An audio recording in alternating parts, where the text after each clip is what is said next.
Hello, welcome to the show. I'm your host, Johnny Baghead.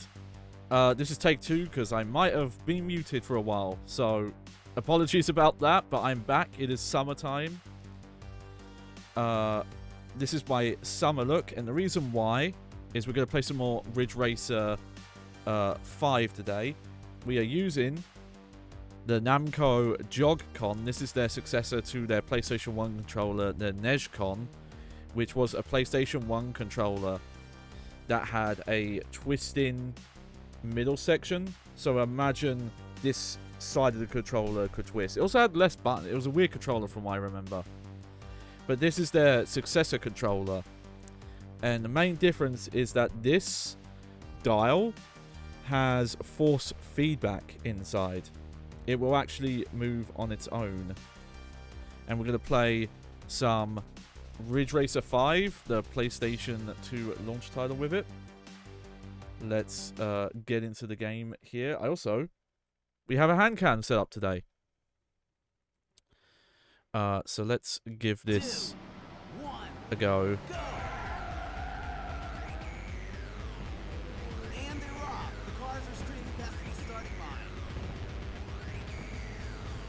But yeah, I'm playing, so we've restarted. I'm playing on easy just because I did a bit of a, I was having trouble playing on normal. This game is surprisingly hard. And also for this controller does take some getting used to.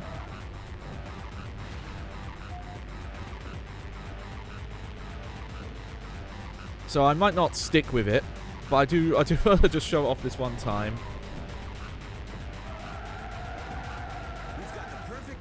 There we go.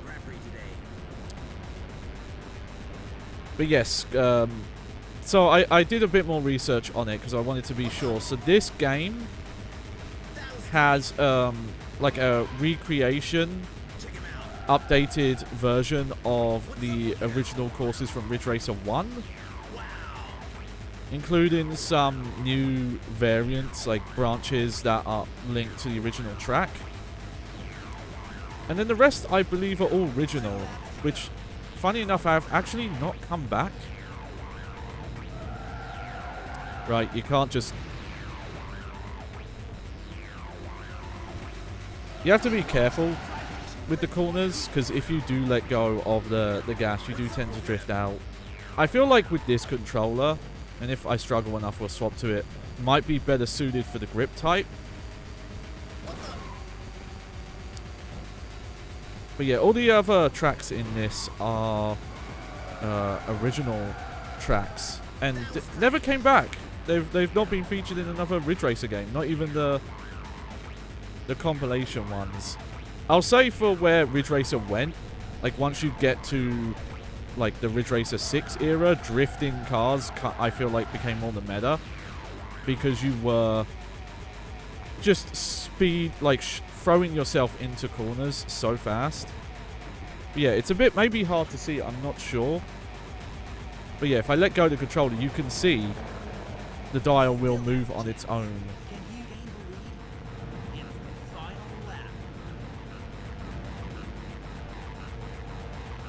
Oh. Could have took that corner smoother.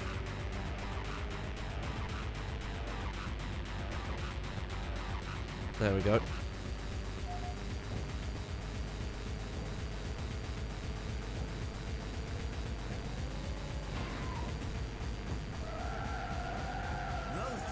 But yeah, there you go. That's what good drift looks like. Also, I checked. This is the first game in the series that actually has drafting as a mechanic. Which is a little odd. I'm kind of surprised it didn't have drafting before this, considering how important drafting is to racing. How much of overtaking is built around it.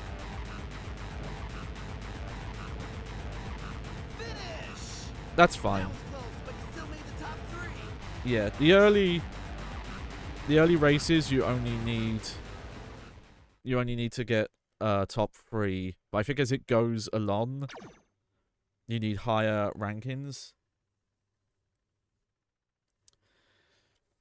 But yeah, for a stream like this where I'm trying to show this controller, didn't want to mess with my puppetry stuff today. And Baghead 1.0 has had a lot of repair work recently. I think I might have fixed it better, but there's a chance that I might put it on again and it will break again, and I'll really have to commit to that rebuild. But I think when we do the GameCube tier list and exclusive quick look, we're bringing you this race today, live from Outer Pass.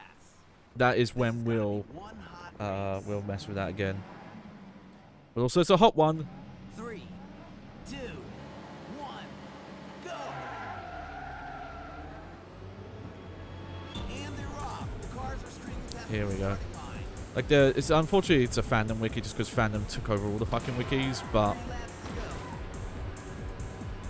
the Ridge Racer wiki is pretty in depth about like how this modified or messed with established track layout stuff. Okay, not too bad. Was it a long drift?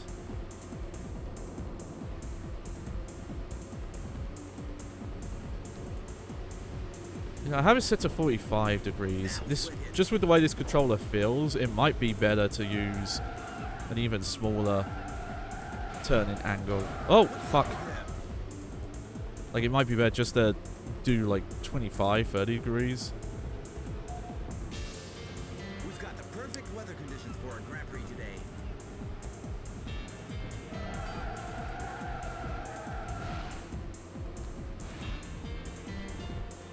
But considering I don't think there are, outside of Ridge Racer 4, which this controller was originally released for, and this, I don't know if there are any Ridge Racer games on the home console, at least, that have racing wheel support. I'll have to check. I'll have to see if Ridge Racer 6 and 7 do. 6, I'm not so sure about. 7, I could see it. And I assume the arcade version of Ridge Racer 5, which came out after this actually, but is, you know, obviously based on this, that I imagine used a proper wheel, and you know, with this Jog-Con functionality that would have been built in already. Oh, there we go.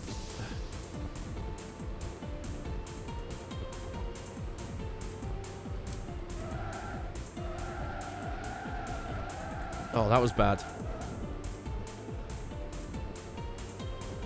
Yeah, I do remember friend of the show, PS2 or Die, who's trying to play every PlayStation 2 game. This was one that I got him to play because I wanted him to cover more launch titles, trying to get them out of the way.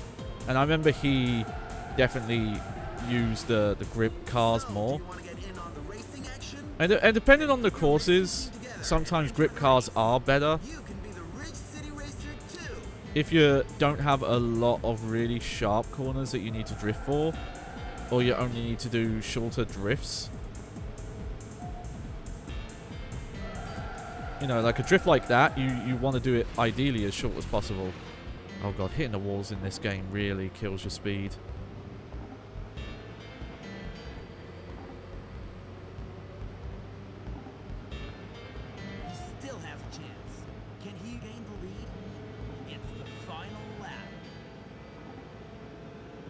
But I think it's cute. They did keep the functionality for this. You know, this was a controller from the previous generation. I think there are a couple, not many, but there's a handful of PlayStation 2 games that I think still let you use this. I think one of the Taito collections lets you use this for the paddle games, but I could be wrong. I'd actually... You know, I'll look at some point. Oh, I was just not paying attention there.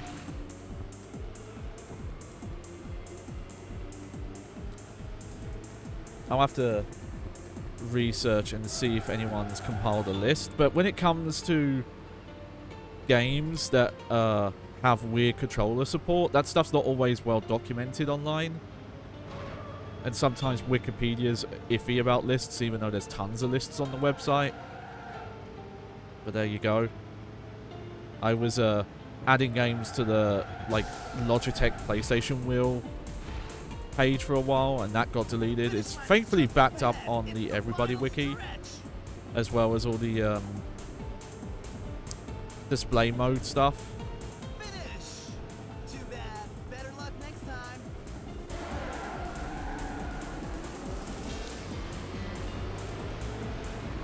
Yeah, that was not a great run. Also, this, I get why it's like it, but these little marks there, kind of rough on the thumbs a bit. The race is about to start. We're bringing you Wrestle this Sim race says, today, the first time I live saw the from original Outer 30 Past. years ago in This demo has on gotta display, be that always one stood out. hot race. Oh yeah, no, the... 3, Again, another launch title, the first Ridge Racer. It was a standout of just, look how far gaming's come from the 16-bit era. And those consoles would have only been about 4 to 5 years old at the time. laps to go. Like, generations of consoles used to be so much shorter. And the climb in the tech was happening so rapidly. I do wonder if that's something we will be able to impart onto newer generations to really explain, like, yes, like the gaming landscape, the size, the scope, what the tech could do was changing so rapidly. Like the time between fucking like Final Fantasy 6 and Final Fantasy 10 it's like 5 years or something like that. And now we're lucky if we get a new Final Fantasy game every 5 years. Oh, there we go.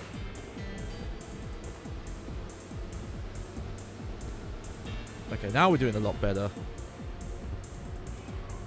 Also, yeah, I think it's just done for funsies, but at one point, yeah, Ridge Racer really got into... Our cars are just good as Spark. I guess they've installed those fins on their, like, back bumpers that intentionally could generate sparks. Like people put on their bikes. But yeah, Ridge Racer was a series I liked from afar, but just hadn't really played. Especially because the thing you'll always hear from me, if I didn't have a demo for it, a demo disc, I didn't really know about it for a long time. And, you know, after Ridge Racer 7 on PlayStation 3, the series really just kind of disappeared. What's up with him? They did Ridge Racer 3D on 3DS, which is kind of cool. And then they did Ridge Racer Vita, which is a travesty. It is not even a quarter of a game, and most of the game's content was DLC, even though that game is literally just recycled Ridge Racer 7 content. It's fucked up that Namco thought they could get away with that. Do you want to get in on the racing action? Then put the That's racing not together too... and Well, enter I'm the trying to race. think. You can be the Ridge City Racer Every so too. often, Namco would do shit like that. If you know about Beautiful Katamari on Xbox 360, where you cannot get all the base game achievements in that game without buying the DLC. And the DLC are all a couple kilobytes each because they're just unlock codes. So it's literally on-disc DLC. You see that from like some early companies when they got into DLC, is they weren't really prepped for it or didn't really know what to do with it. So often they were just... Oh, that was bad. I was doing so good and then I steered the wrong way. Okay, at least I got back boosted there. Really annoying that this game doesn't have a rear view, I'll say. I don't know if that wasn't the standard at the time for Ridge Racer. But it's odd. You have to, like, manually look back.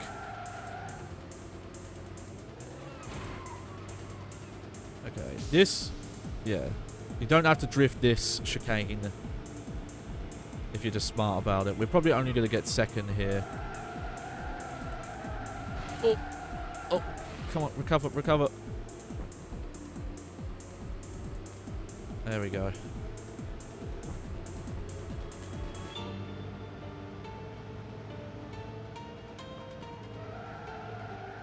There we go, just a mini drift. Oh, still bonked.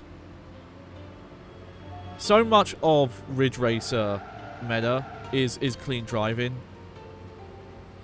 Hitting other cars, hitting the walls, it is your biggest obstacle.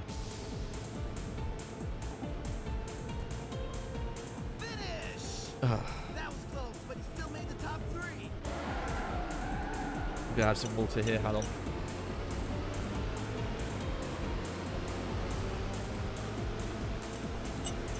It's a hot one out there, folks. Do take care. Keep hydrated.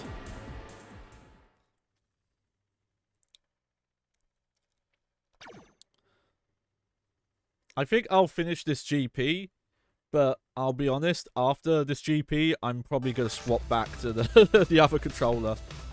This is a fun novelty, but it's definitely harder to control. I'll give it, you know what? I'll give a grip car a try. Maybe doing all the drifting, counter steering is The race is about to start. a bit more work. We're bringing you this race today, live from above the city. 3, 2, Oh yeah, here we go. Here's the real go! long course. But yeah, you see that a lot with the original courses in this. They often take parts from the original Ridge Racer 1 course and extend it, which is what this one does. And I do like the little bit of world building you get in this, where they're like, okay, let's actually make up a city and situate where these highways and streets connect up. It's why I really want to play Critical Velocity through one day, because that is a weird Japan-only Ridge Racer spin-off that's like a driver clone. And it takes place in this area, but as an open city. So you can just drive to this track. And Ridge Racer 7, no, it's not open. They do expand, and you do see, like, okay, this is where all the streets line up. Oh, I probably didn't need to drift there, but... Oh, yeah. Counter steered too hard there.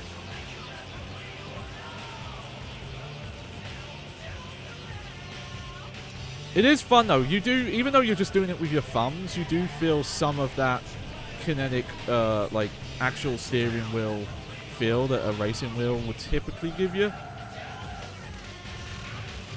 Lost a little speed, but trust me, if you're understeering on a corner, it is always better to drift than it is to hit the wall in terms of the speed loss.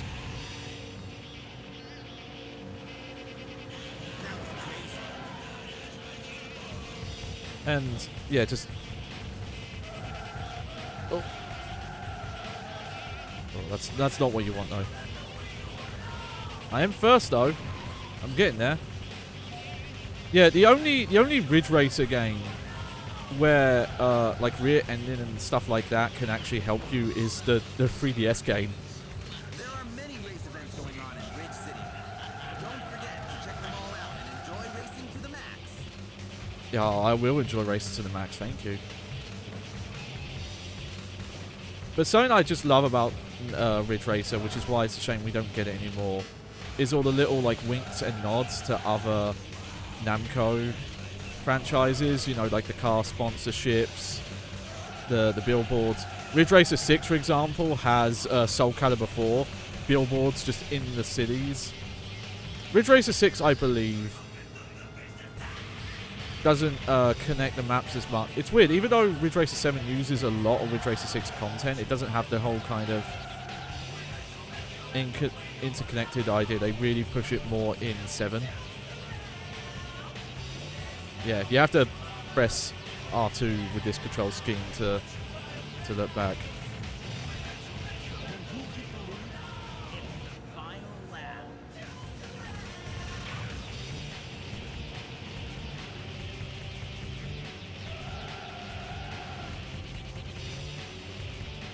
too bad.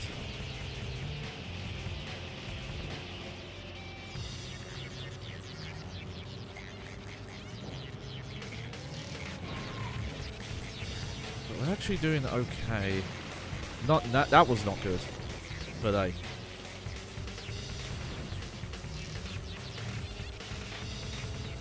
But you gotta be careful because sometimes, you know, taking a corner non-drift is the faster approach, but you do have to come in at the right angle and have the right amount of, you know, how sharp you can take corners and things like that.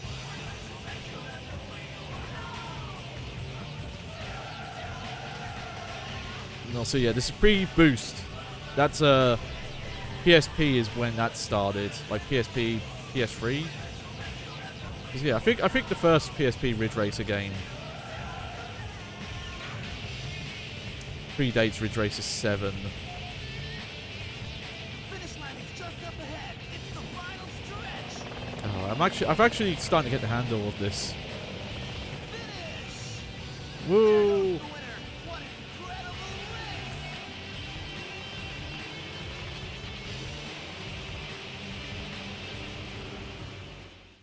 Woo. All right. Final round. I'll say it's a controller. In some ways, it's comfortable. It feels very different from a PlayStation controller because it's got these kind of indents here where your like finger, like this part of your finger will kind of land. But I will say the buttons feel a bit more plasticky than a standard PlayStation controller. But in terms of a third-party one, it's not too bad. And again, the main gimmick here is the dial. It's so strange though. The race is about to start. We're bringing you this race today, live from Bayside Line. This is gonna Yeah, Bayside. 3. Oh yeah, here we go. This, I believe, is the full expert course from Ridge Racer 1. And they're off. The cars are screaming past the starting line. 3 laps to go.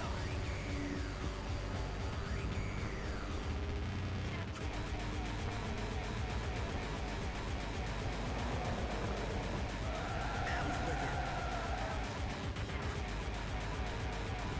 Yeah, I am getting it. It is a bit awkward though, because sometimes you're not so much putting your thumb on the disc as like the side of your thumb.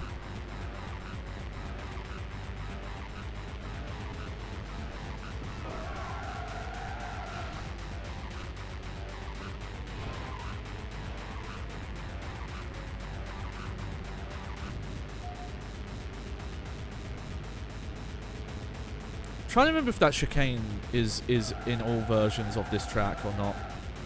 So I want to say it's not.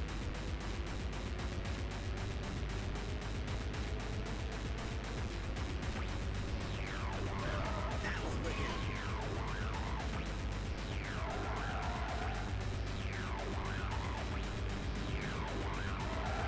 Oh. Okay. It's the first lap. We're not too far behind this guy. Determined in this final race. So who's gonna have the last lap? Well, we'll find out the answer to this question in a few minutes. I wonder if you could technically hack this game or trick this game into recognizing an actual PlayStation 2 racing wheel controller as the NES, as the Joy-Con. Okay, oh. This is all new to me.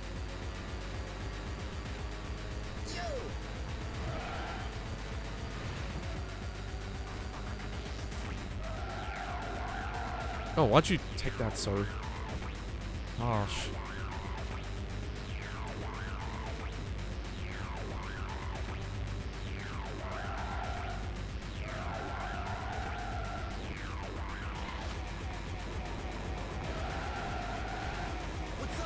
Oh.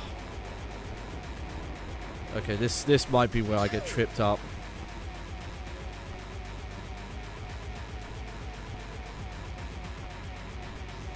But yeah, I do like games, racing games that do tracks with different routes. It's like, okay, this section's closed off. It leads into this one.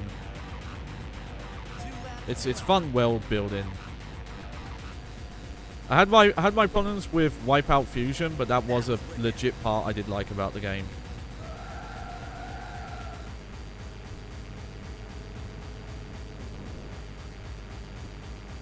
That's also essentially how Burnout works as well. Burnout was doing that for a long time. Burnout was interesting because before Burnout Paradise, it seemed like they were much like this game with kind of thinking out a theoretical open map. They were, if you go to like the map screens and you look around, you can see how all the tracks could interconnect into an open map. It is interesting.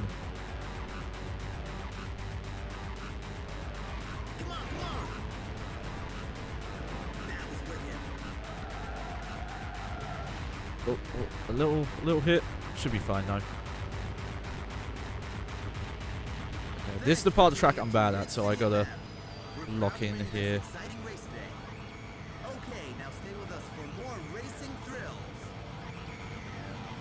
Also, it's fascinating to me. So, Burnout 3, that was the first one that Electronic Arts published. And one of the points of contention I have with that game is the DJ stuff. I don't think it fits Burnout or DJ Striker, who I could have sworn he always sounded so phony to me. I didn't think he was a real radio host, but turns out he is. But it definitely felt like, okay, we're doing this for SSX3. And we kind of have a slight unified universe gimmick. Very slight, to be clear.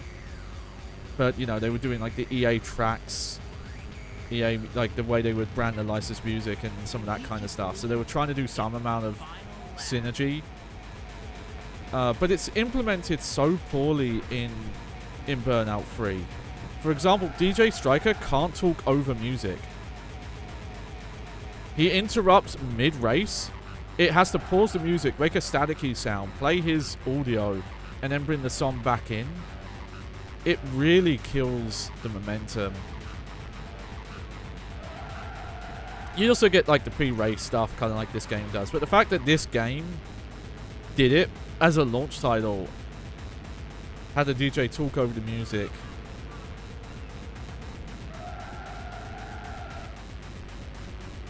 Okay, I am actually getting the handle of this.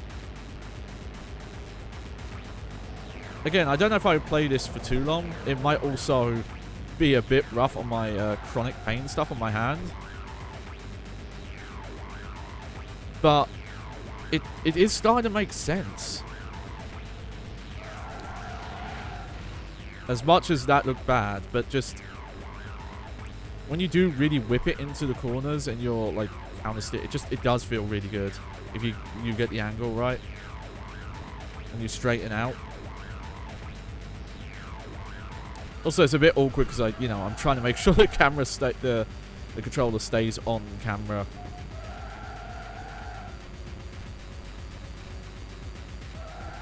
I'm also trying to pay attention a bit how this game does reflections. I still want to know how this works.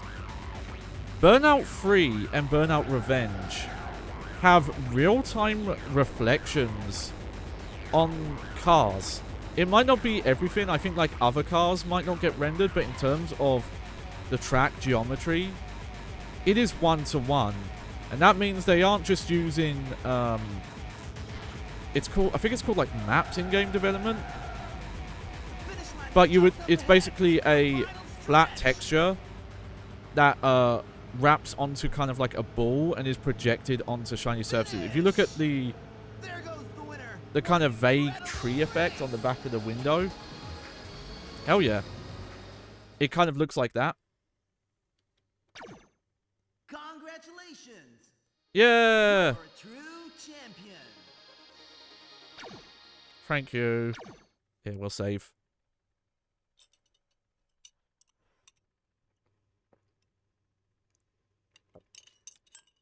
I don't know if the earlier Burnout games had that tech.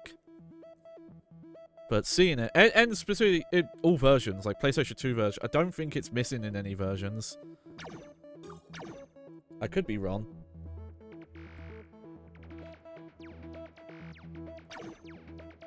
Okay, the distance actually matters because some... The latest update on your team status. Check it out. Yeah. Your distance actually does affect some of the unlocks in this. Congratulations, you won the standard class basis. Yep. You acquired a new car and engine. You have earned... Yep. Perhaps you can use these to clear armor. Yep. You are now able to fully customize your car in design mode. 2 new design patterns are available. A new racing technique for extra class GPs is now possible. This is called drafting. High-speed races... Oh, wow. Was drafting just not enabled before? This is referred to as drafting behind your opponent. Effective use of this technique will be essential for success in future races. Your car number is now 86 as a result of your performance. How does that work exactly? This is your new car. The Danver Toreador delivers balanced power and handling in a basic rear-wheel drive drivetrain configuration.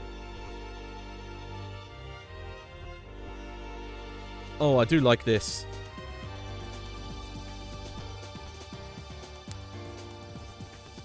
In some places, this game is a looker. The Danver 6DGE. In other places, like some of the texture work is a little... Like, not that far off from what the PSP games use. The PSP games are fascinating because when you unlock a car or select a car from the menu, it's using higher quality textures than when you're in-game. Let's have a quick look at this design thing then.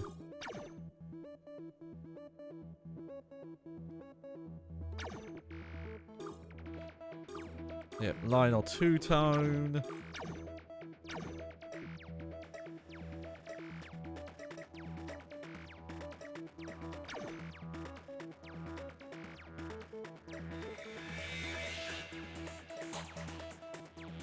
I kind of... Oh, I wish they had done it a little different than this.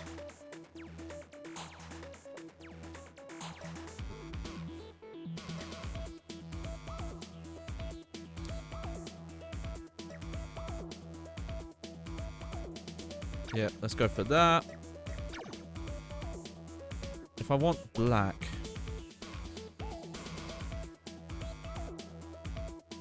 Oh, yeah, it's going to be 0.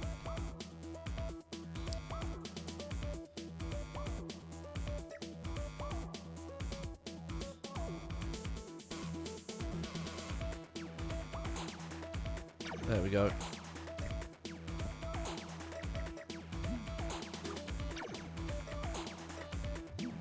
Oh, there we go.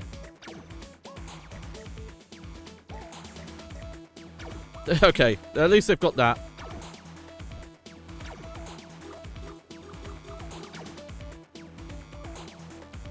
Okay.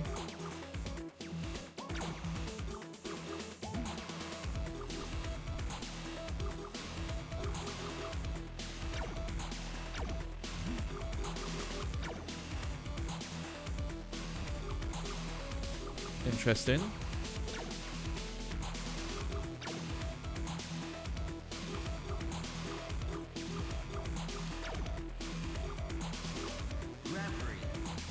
Break away from the pack. Claim first place.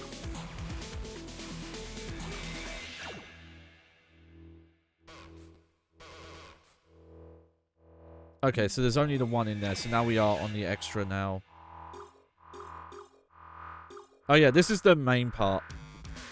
Heroic GP. This Grand Prix proudly acknowledges the support of Velta, Danver, Himmel, Kamata, Jaeger, Vect, Namco Limited, and 76.5 MHz Ridge Racer FM. I do love all their like fictional car brands.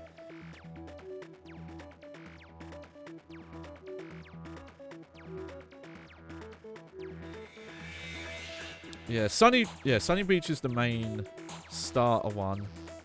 What is the difference between that and Outer Pass? It's got like a little chicane, I think, is the main difference. Yeah, some slight track variations. That's one of the different ones. There's the big one.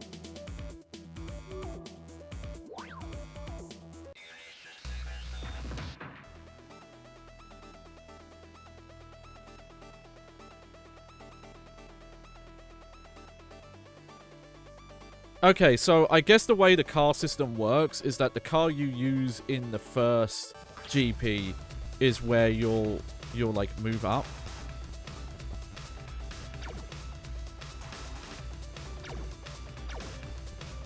So it's not quite the variant system from Ridge Racer Type 4. Ridge Racer Type 4 is a game I do want to play more of.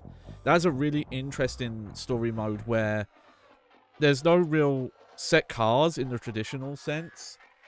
There are dozens of, like, I think hundreds of variants, because depending on how you do in each GP, it gets modified and you can actually change the shapes of stuff.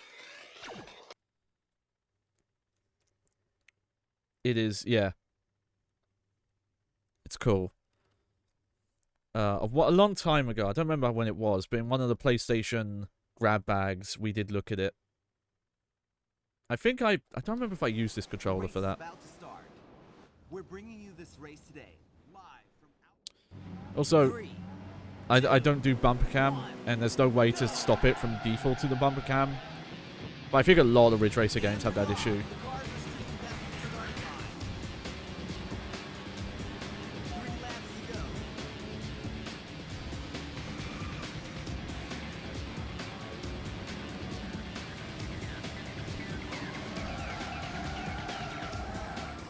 Oh, okay, that was pretty good.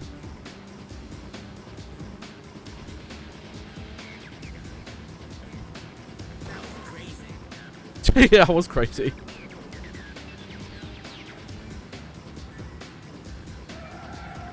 There we go. That's what good. Okay, yeah. So they do just add this chicane in for certain track variants.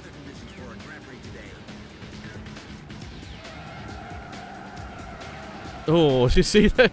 See that thumb action there?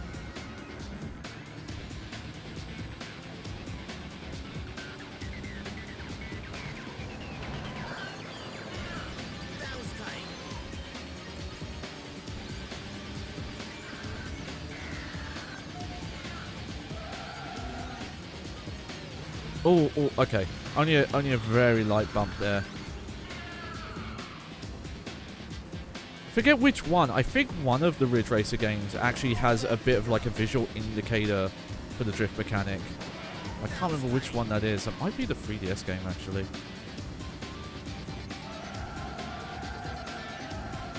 Oh.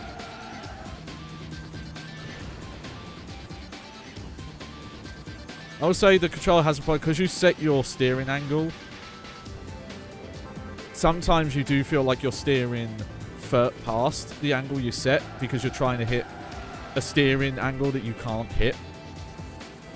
You know, you're not hitting a physical limit.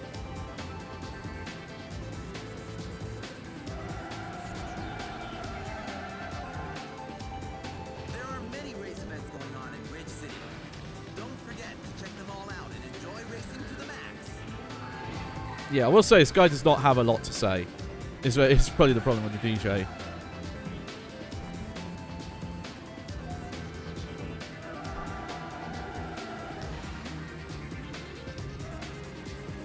Who knows? He might be, depending if he doesn't say different things, he might just be set into the music. I don't think he is, though. Because there is a music test as well. And yeah, he says different stuff depending on how you're doing in the race, so yeah. Yes, yeah, that's a corner I like. That's how I want to take corners.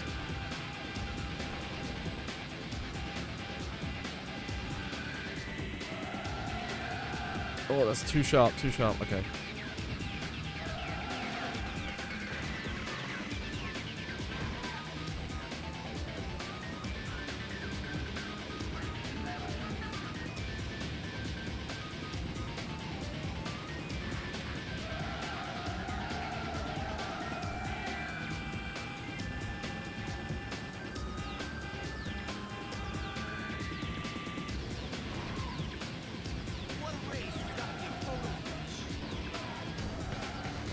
Oh.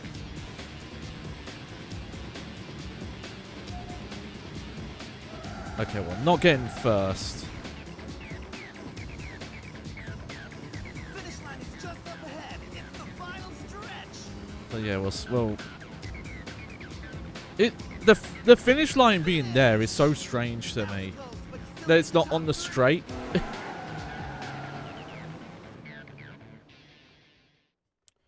Ooh. Yeah, I guess that's where some of the replay value in this game is. If you wanted to unlock all the different car types, you would have to be going through the GP again. My understanding, though, is regardless of what difficulty you do the GP mode on, the unlocks are the same. I could be wrong about that. From what I looked up, though, I believe that is the case. Okay.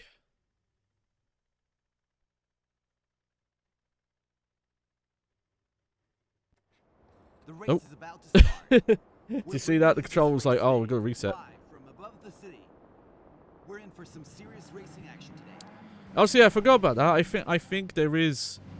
3. I don't know if it's every track, but I feel like there are day-night variants of tracks or something like that. And they're off. The cars are streaming past the starting line.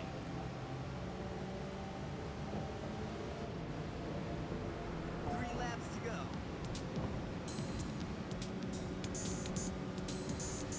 What's this? Looks Oh, like some yeah, that's why you don't want to rear-end people in this game. They punish you for it.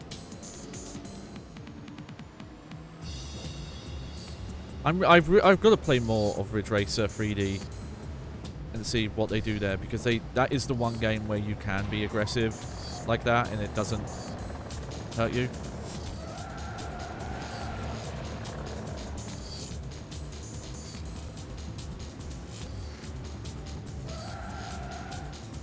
Oh.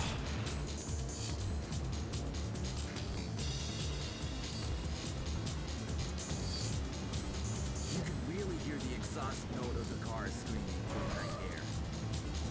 Again, I don't want to be too harsh on this for being a launch title, but it's great in some aspects because it's a full Ridge Racer game that runs at 60 FPS, and we only had a tech demo before.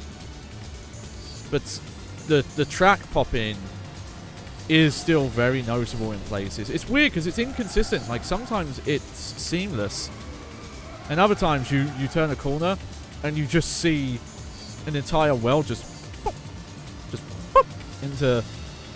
Check him out. 2 laps to go. Too bad. Let her in. That was wicked. Why did you? Okay.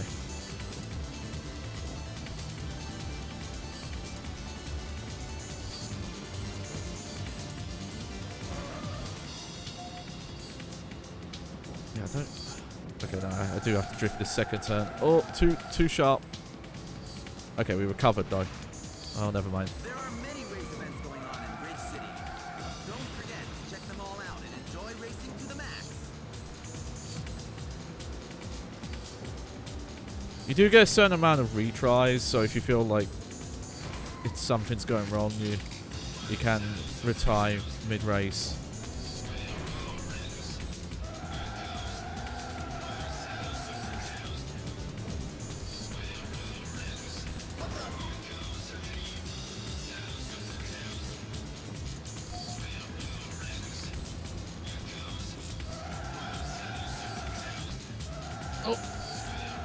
Okay, we'll take that. It looked funky, but that ultimately it slows you down less than if I had whammed into the wall there.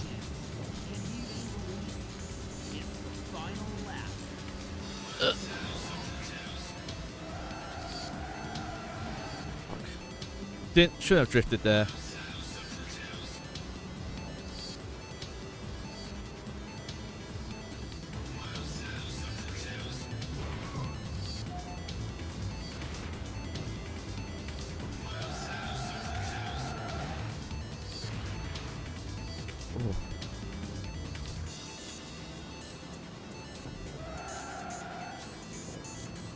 There we go. That's what the really clean corners looks like.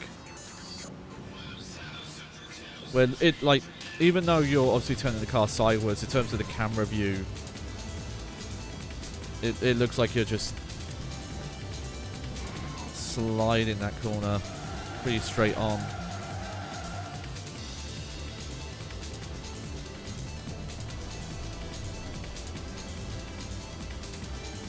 Yeah, this is gonna be a third place.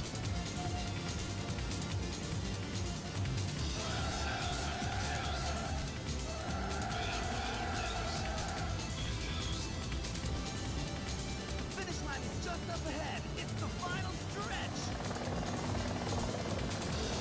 Oh, hang on. Oh no, that's someone we lapped. I wasn't looking at the map.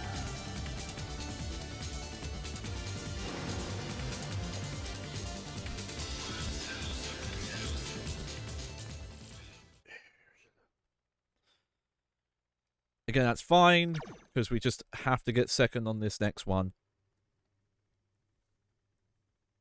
So let's give it a go.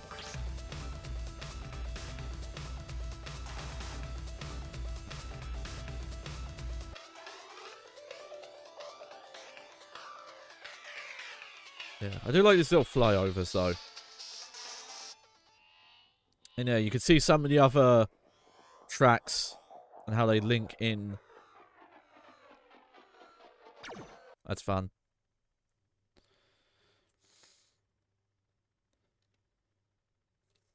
Yeah, no worries. Just going through. I think I'll finish this GP. We'll see if we win it or not, and then I'll probably swap back to the other controller. Because this is a little rough on the thumbs. I think if I wasn't having to put my hand on the desk like this to show it off, I would maybe do a bit better. 3, 2, 1, go! I'm curious if this game has... I don't think it did from what I looked up. Some of the Ridge Racer games do have like starting line speed up mechanics. Oh right, this is the long one. Which is funny because the track after this is one of the simpler ones.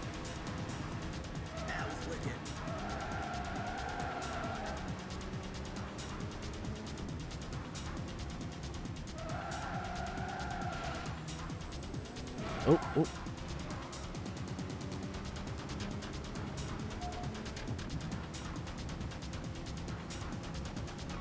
Oh yeah. Time differences is the bane of streamers. I basically just don't exist in time zones is how I manage it. You know, with streaming with the Bad Game Hall of Fame, which is mostly US based. Which is fine, because even before then, I tended to stream quite late anyway. But to, you know, to make sure I can do some of my stuff in my own time, that's why I stream a bit earlier now. I would like to have a more set schedule for these streams. It's just some real life stuff would have to get organized a bit better. Just with my physical disability, things can be a bit touch and go. Oh, that was real bad. Oh yeah, but I was talking about the whole reflection sphere thing. It's very obvious if you look in the rear window here that the main kind of cloud reflections is just a round texture that is just rotating. But the building shadow reflections looks really good. Oh, I might have to take a break to let my dog Lola out or get some food. Let me finish this race, and then I'll go take care of that.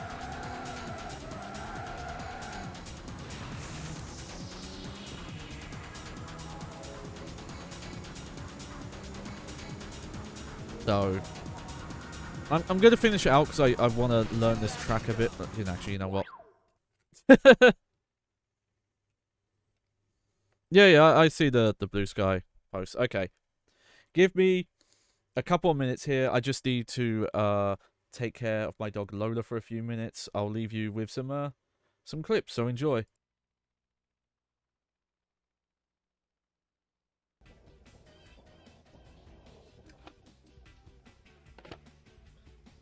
Why does he fall down twice? Friction is not your I friend. can't get over that. He falls over twice. It's so odd.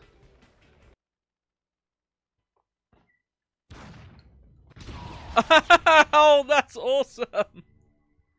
Oh, these are smart men. They know what they're doing. Calculating your score now. I think you need more training. Fuck you. Alright? It wasn't easy.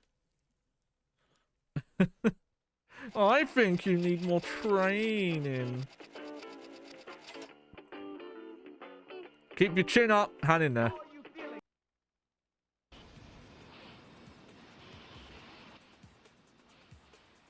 Hey! Holy shit.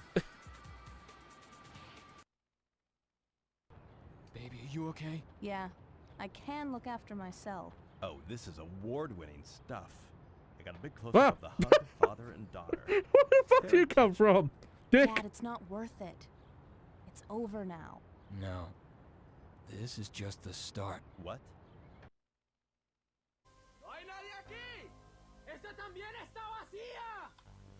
Hello!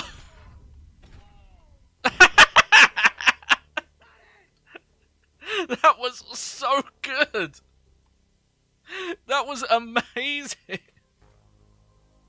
Oh, this is all fake. It's just, you're just sitting on a map for like 15 minutes.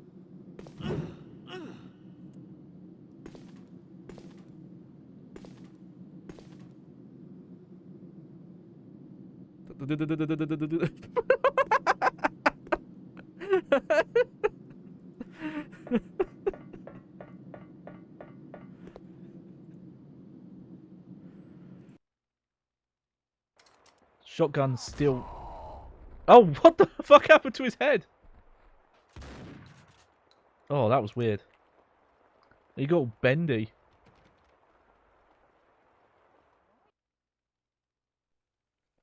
So here we go. This is Mickey's Wild Adventure. Here he is looking like a fucking maniac. Oh, oh, oh, I'm gonna get you. I'm gonna get you. Oh, oh. You can't keep it up. Whoa, lady. That's a low blow. We don't need to talk about that. I'm a ghost runner, not a... Never mind. Oh, shit. Oh, check this out. Ah! Ah!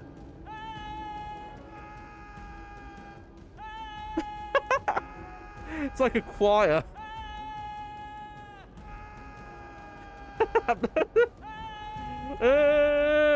Ah! Ah! Oh!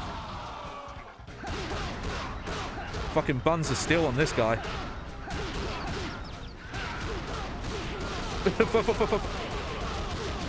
Yeah.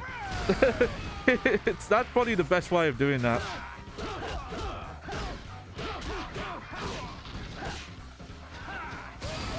There we go. Oh. Oh, that's good enough. This guy was packing much heat. Must have lost his balls in the war. Yeah. So yeah, what it is when you're doing those pummel moves where you have to mash circle, you actually do more damage if you hit more than just circle. And the way I was doing it was I was just doing this with the controller, but instead of doing it with my thumb, I was using my arm. So if you see me doing that, I'm just playing Godhand, I swear. Nothing sus going on.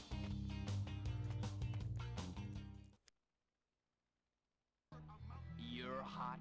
I got something to show you. Out. Hi there. There we go. So I knew this was possible. Oh dear, the girls are watching. This is just like one of those romance movies.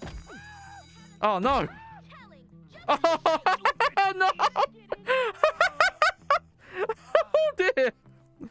Oh, man. Oh, that was rough. Oh, jeez.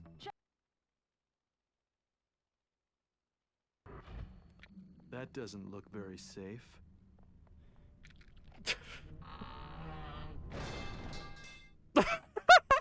Was that the fucking meme pipe noise?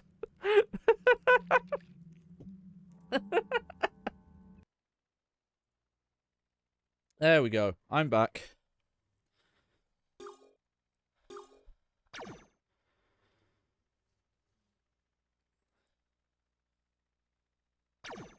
Yeah, yeah. The race is about to start. 3, 2, 1, go! Okay, you know what? I think you do have to time when you start accelerating. I think if you just hold it, I think you get wheel spin. As little difference as that probably makes. Hey, watch it! Try finishing the race in one piece. Yeah, they really don't like you hitting other racers. I think I actually got bonked in the back there though, so I think that knocked me out a little bit. No, don't drift so sharp. Come on.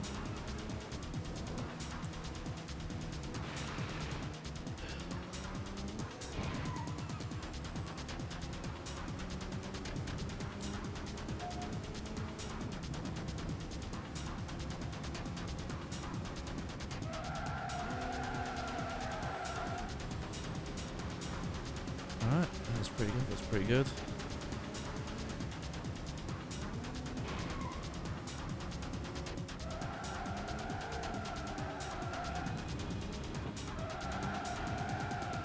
Oh. We've got the perfect weather conditions for a Grand Prix today. Yeah, yeah.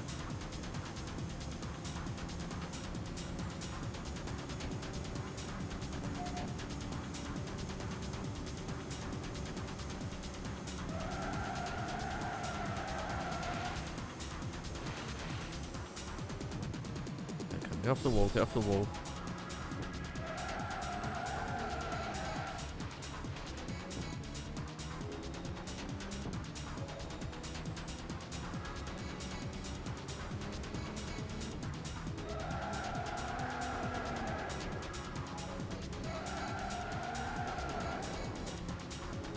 Oh, maintaining the longer drifts, especially when you're not going quite as fast as you need to be.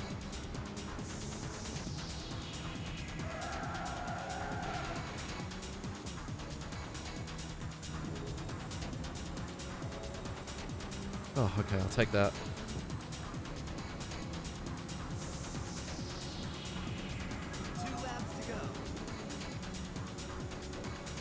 Because Ridge Racer's racing is also quite different, it doesn't follow, I feel like, traditional racing line logic that you would typically see in other games.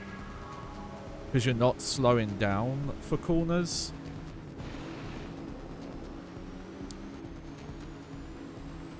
You're either taking them full speed or, you know, you're drifting into them.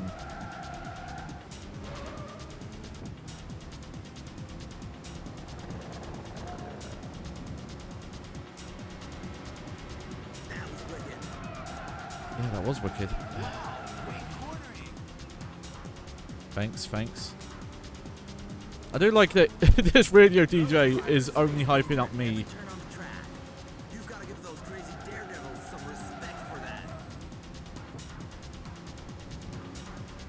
Okay. I'm third, but I need second to qualify for the final race. Also, I swear there is an oval track in this. I don't know when it comes up, but... Oh, no. Oh, dear. I might have to briefly go away from camera again. Because Lola takes a long time to eat. Oh, welcome to the stream, no draft. No, Ridge Racer 5, not unbounded. I do want to give that game somewhat of a go. I have 2 copies. I have the PC one and I have a 360 copy. Which I'm glad to have because just the fact that it's got that I don't know if it's a sticker or if it's on the box art, but the mark that says it has over 1,000 tracks, and I still don't know what the fuck that means. Can you then see? It's the final lap.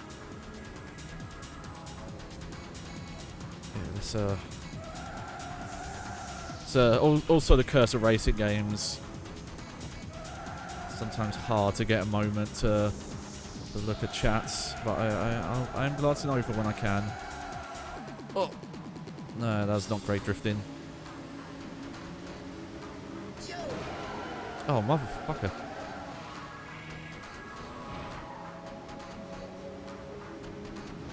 Yeah, this is probably a wash. But let me at least finish up so I can practice. That was tight. Yeah, that was hella tight. Is this the first PlayStation 2 game? So it is a launch title. I don't think there is one game you can point to outside of if we knew which game was finished development first. But this was a launch title, and I believe that's also for the Japanese launch, which was a lot earlier. It's funny to think about. The PlayStation 2 launched in Japan March 2000, and then the international release was October, November. Which is why I believe a lot of the press coverage at the time mentioned there was some worry early on because the PlayStation 2 launch in Japan was not a great list of titles.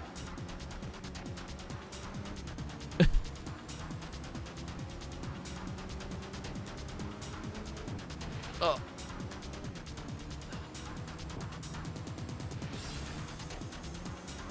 But this is again, it does feel a bit proof of concept-y, this game. You know, like if you were expecting a step up in terms of like the campaign and the tracks count and things like that. Yeah, that was... I'm just gonna retire here.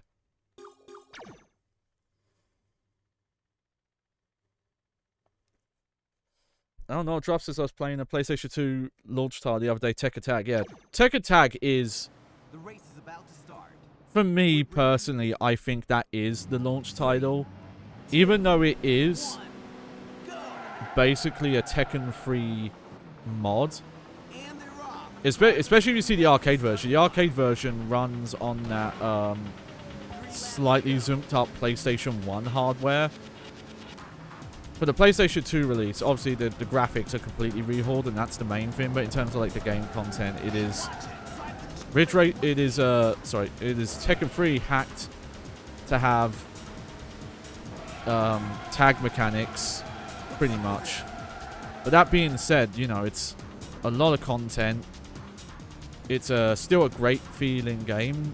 Probably the best looking, I think, personally, launch title.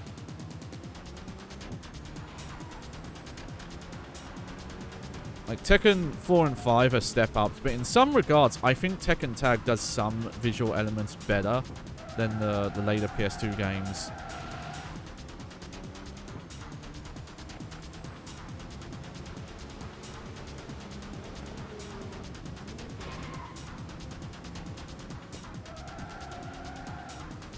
Yep, that was an okay drift. Oh, probably didn't need to drift that corner, though.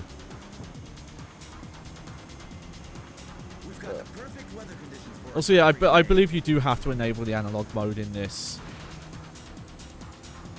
It's interesting because the PlayStation 2... I feel like PlayStation 2s came with the controller. I could be wrong, but I'm pretty sure they did. I guess they were...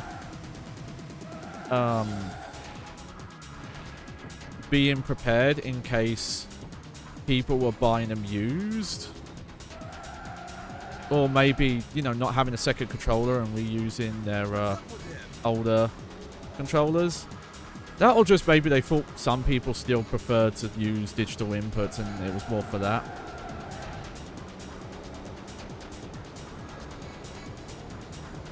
What's up with him? Why? Stop saying that. Shut up! What's up with him? What's wrong with that guy?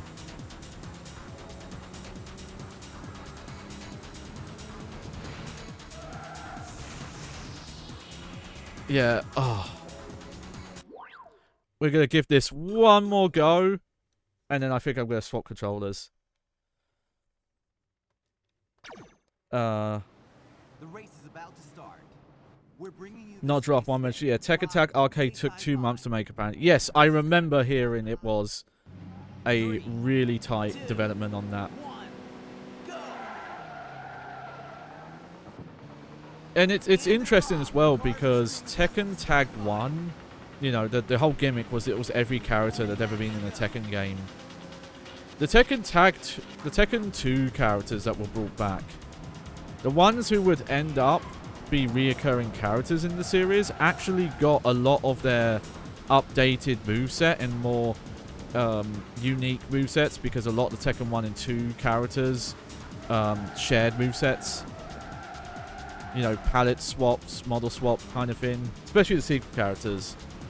For Tekken Tag, they really expanded it. You know, Kiryu... Sorry, not Kiryu. Kazuma. That's what I was thinking of Kiryu. Kazuma, Lee... They feel a lot different than their Tekken 2 counterparts and closer to their Tekken 4 ones. So I just love that it was like a test bed for that stuff.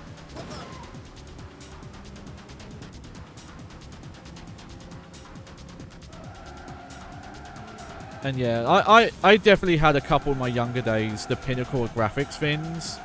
Because we were just seeing such a rapid increase.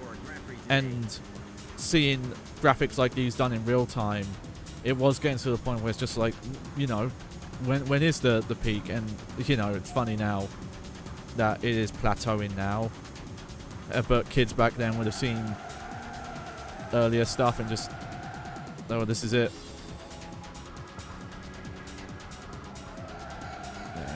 Drift that. Oh,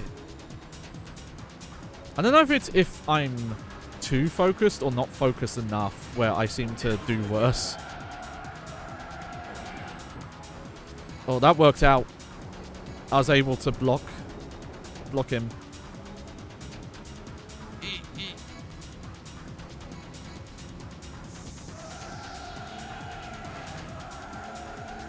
You know, that's fine. It's a long drift, but it also does that turning for me.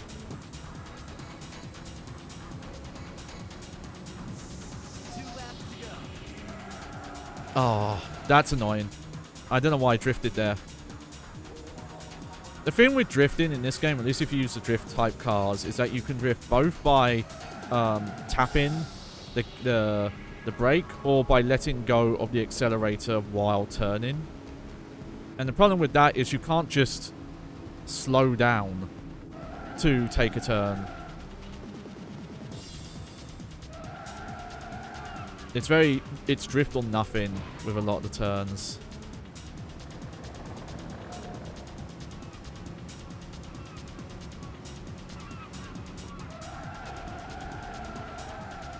Oh, hey, okay, that was pretty good. Again, I think ideally, if you're really good at drifting, you want to take the corners as sharp as possible. Because once you drift, you're kind of auto following the track layout by going on the inside corner. Yo! You're taking the shortest route.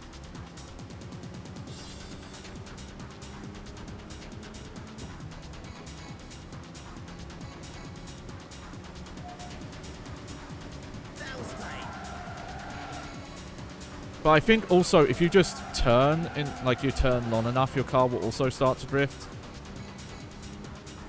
But that's definitely car dependent. I don't think the drift type cars do that as much.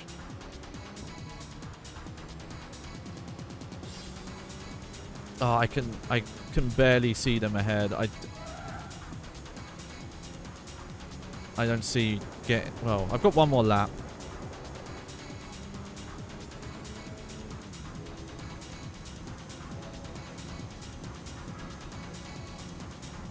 There we go. That's how I want to take that corner.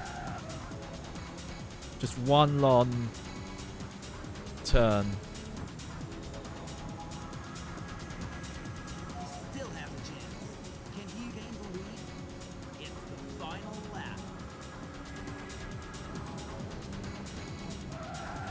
Did he gain the lead? I don't think I ever got in first place. That's just how much hope this guy has in me. He thinks I'm doing better than I actually am. Yeah, that was not so much of a drift. And again, I'm a bit more used to the handling in the later games. If you're familiar with Outrun 2, Outrun 2006, I feel like that's where Ridge Racer handling ended up by the time of 6 and 7. No memes, chat. You watch yourself.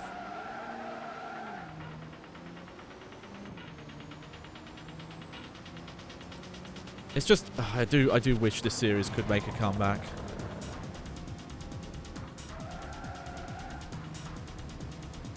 I guess it's just not really a place for it now. But it's... I feel like it is a aspect of racer games I'm missing, though. That's a bit unfair. I feel the indie space has really picked up the slack on arcade racing games. Games that aren't just... live service multiplayer focused things. Yeah, racing sims or simcades. You know, Forza Horizon is closer to the simcade style. If you know what simcade means, that is like simulation, but it's still a bit exaggerated. It's arcadey simulation essentially.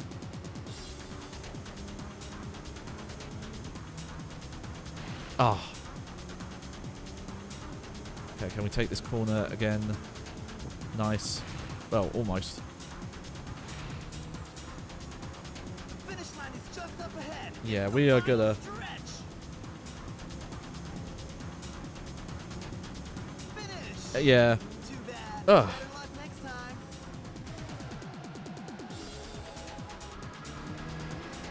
Let's see. Oh, I'll just mention it, the PS2 version having different moves than Tekken Tag Arcade. I don't know about that. I'd have to look.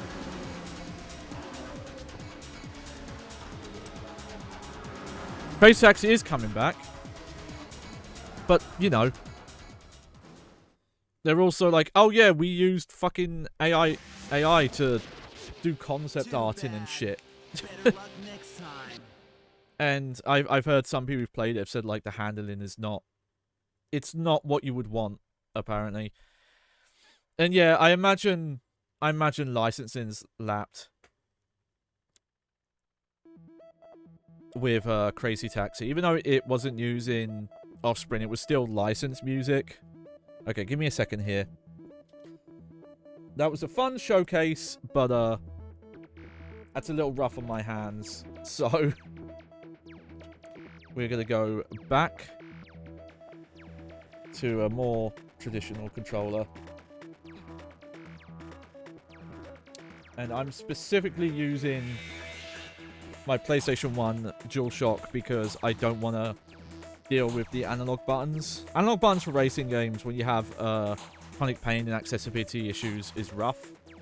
Because even if they don't use analog acceleration, you sometimes have to push the button down really hard for it to register.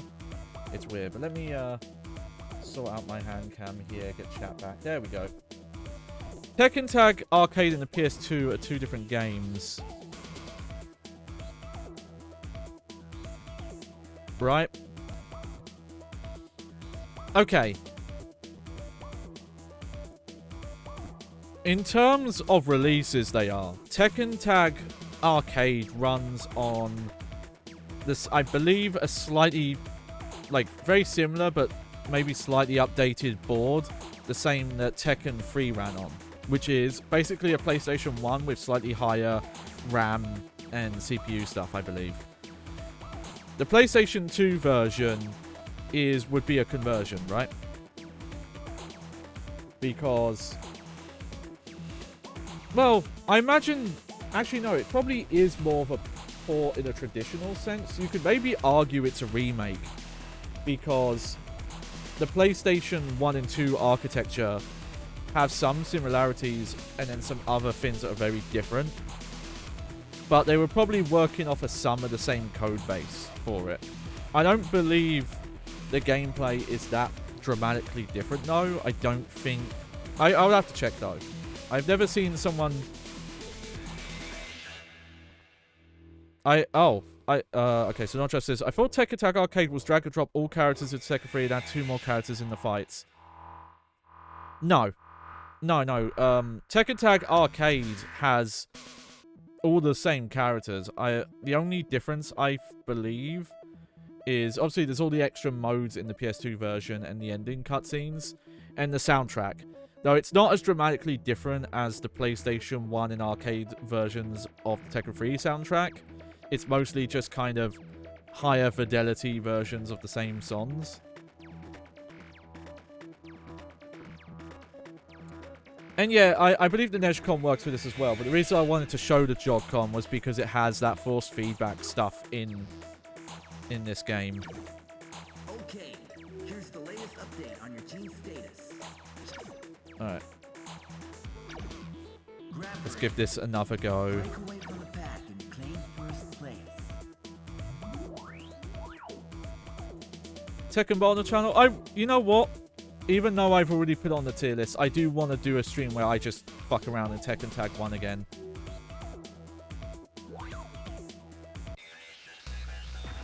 I do have an NTSC save file with a couple of characters unlocked, so it'd be fun just to go through the arcade mode a few times. Check it out. Oh yeah, this is better. I don't have to get my hand on the desk anymore. Just for that comfort, that is worth it. Oh yeah.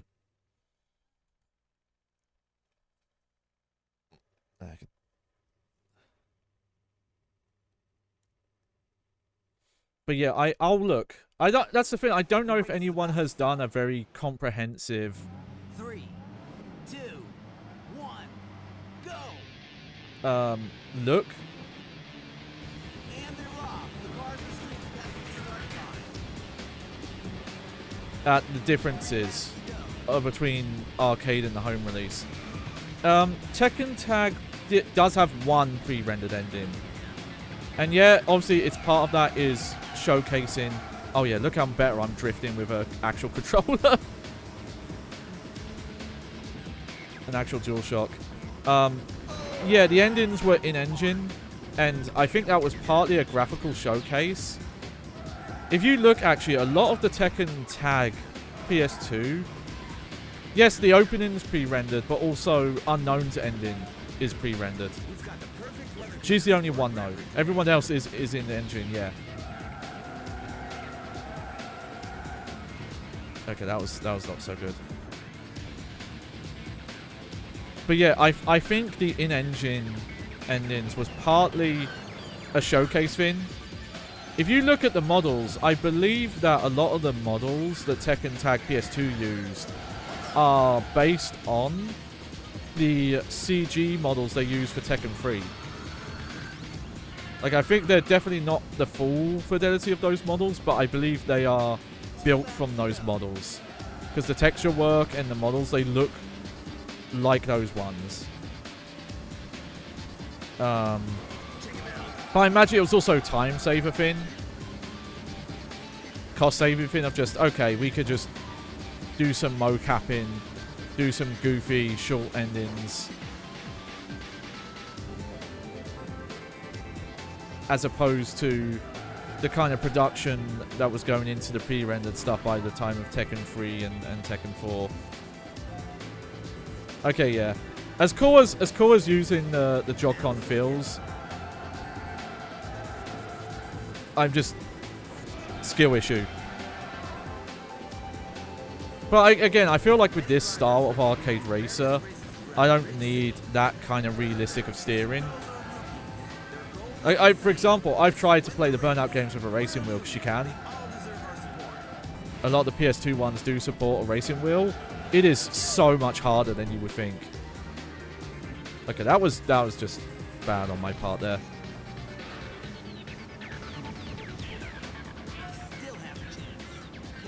I really like that underpass bit. There's probably a name for this visual look, this kind of near future, like very clean. Like, you know, a modernist, but done in a clean way. I feel like Mirror's Edge fits that art style, but I don't know what you would call it.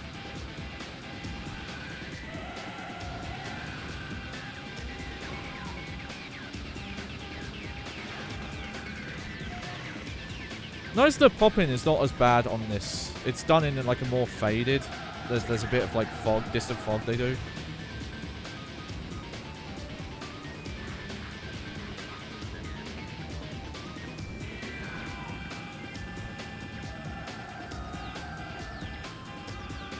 Oh yeah, how many pre-rendered? Yeah, I could tell you off the top of my head how big the Tekken 1 cast is.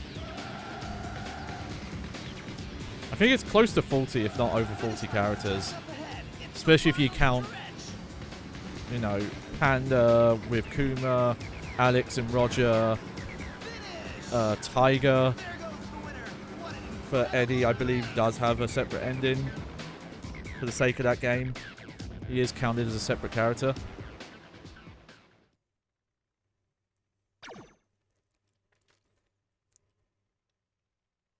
And yeah, all the Jacks. How many? I think there's 3 Jacks in that game.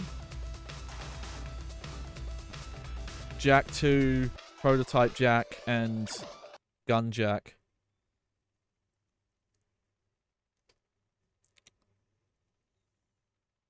I do feel a little bad about playing on easy. But I was just struggling even doing the first GP on normal. The race is about to start. It is harder than you would think. 3. Yeah, they do have some different moves. Maybe the starting thing. Oh, I had a brief moment there where I tried to use my analog stick like a wheel. I was doing circle motions and realized, oh wait, I swapped controllers. Hey, watch it. Try to finish this race in one piece.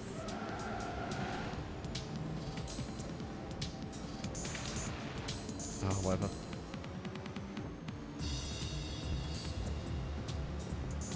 Kanemitsu got hate? I never heard about that. I feel like people always wanted her to come back.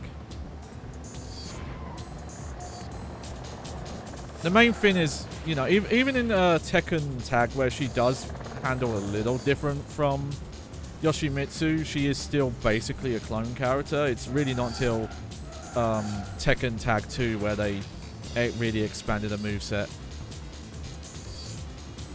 I have some problems with Tekken Tag 2 too, but in terms of the roster, they really went above and beyond. At that point, it felt untenable to have every Tekken character in the game, but they fucking went for it. And then they, you know, the DLC, they went freaking overboard where they started adding cutscene characters to the game who are fun, but they have some real hacked together feeling movesets. You know, where they weren't as much mocapped as hand animated, and you would get some real goofy looking animations.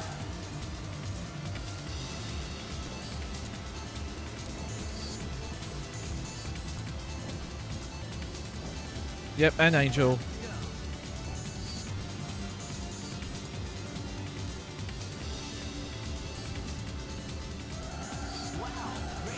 Oh, not too bad.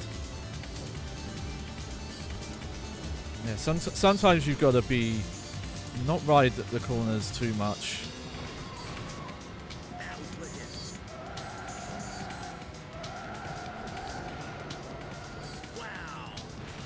I think a big thing that makes analog feel better is just when you're hitting the max steering range, you can feel it because you're hitting a physical limit. But because the Joy-Con has 360 degrees rotation, you can steer past that limit. Also, wow, first place is Okay, not as far as I thought, but still. When they get ahead, I don't think there is any rubber banding in this game. Yeah, Tekken 2, it is quite a big improvement on Tekken 1, but it's still quite a quaint game.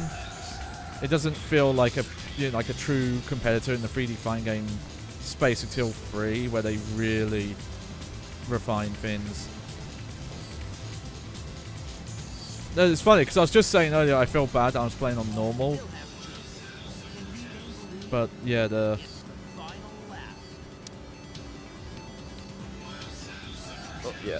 the CPU in this can be tough.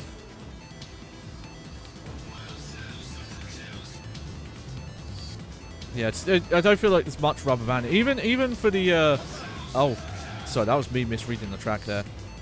Even for the AI opponents, like the fact you can quite easily lap at this stage.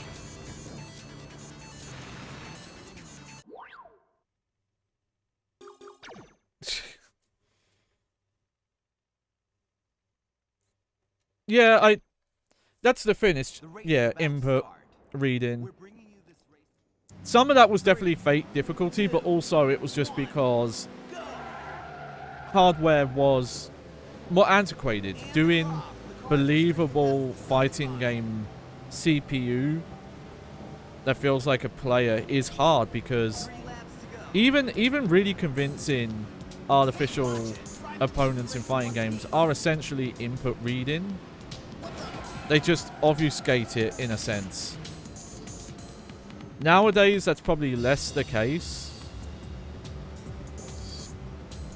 But there's probably, in the earlier days, it was probably a certain amount of randomization of just, okay, when the CPU reads this input, there's a like 2% chance that the game will block this or counter it or whatever. Like that kind of logic. And yeah, even the home port still had shared some of that arcade difficulty. Like, an often thing you would see is round 1 would be easier than the rounds afterwards. Once you got to round 2, the CPU would get harder. You know, they give you the taste and then they wipe the floor with you. Oh. And yeah, Marvel vs. Capcom. Dead or Alive. Dead or Alive is the series I always think of as being really bad for input reading. Even the later, like 360 still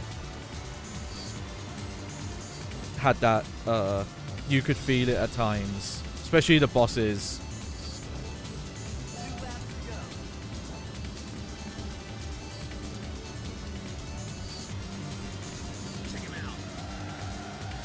Oh, yep. Okay. This first place is actually not too far ahead this time.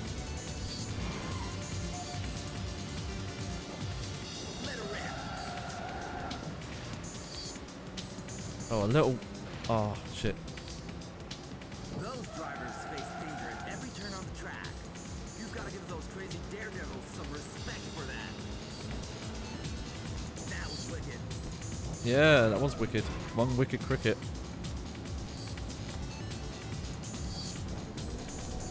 I don't know if I'll ever do really thorough requests for playthroughs for ranking.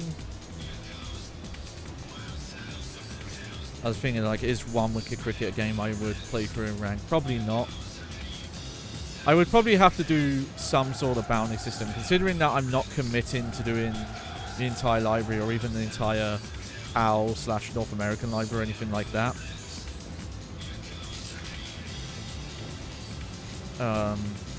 But I wonder, maybe that'll be like a tier 3 reward at some point in the future. But, you know, we're just chill right now. You know, you can sub if you want. It supports the channel. It's pretty much any funds from this go into games for the stream equipment. The main next goal is getting my original Xbox fixed and putting a bigger hard drive in it.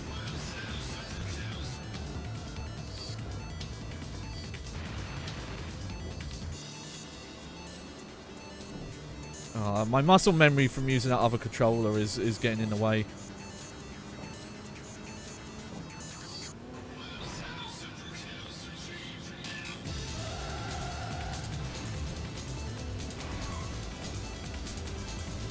Yeah, the old IDE driver. I'm not entirely... I know the error codes. It's weird, because sometimes when I launch it, it gives me an error code that's supposed to be a hard drive failure.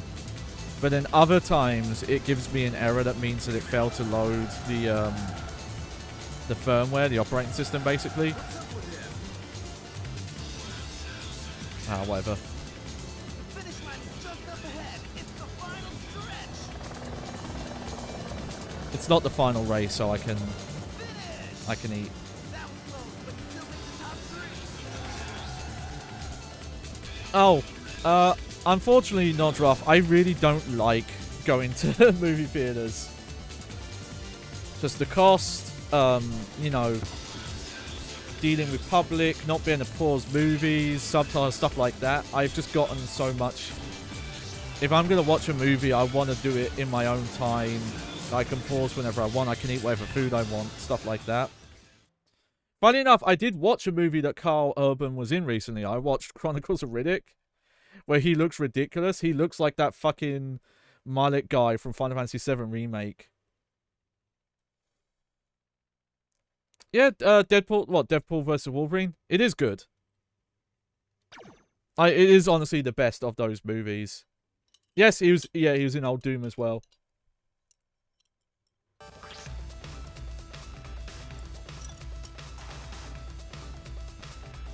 He's in Lord of the Rings. I didn't remember that. But yeah, he's like older than I realized. You know, because he's, you know, still very active. Yeah, and I always forget he's putting on an accent. We're bringing you this race today. So many Australian actors who end up playing American characters in films and media. And they're off. The cars are streaming past the starting line. Anthony Starr. I might not know them. I'd have to see a picture. But, you know, racing and all that, I'll have to look up. Later, here we go. My nemesis.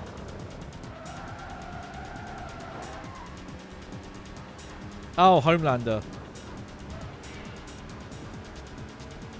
Ah, there we go.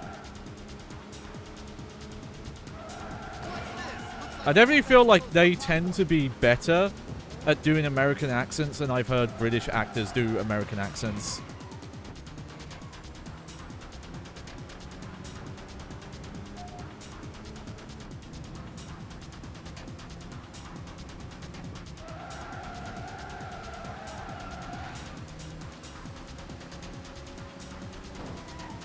Little bonk. Oh, Michael Caine. I've never even heard him do an American accent. I have to look that up. Yeah, I can't imagine him being able to do one.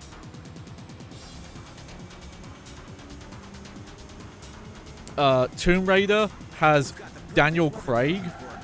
That movie is hilarious because it has Angelina Jolie, an American, playing a British lady. And look, it's not a super authentic accent, but I've actually heard worse. It is very for TV, for movie, but it's not. There's also, I've heard some British actors who sound very similar to that, but Daniel Craig plays an American, British actor playing an American. His accent is awful.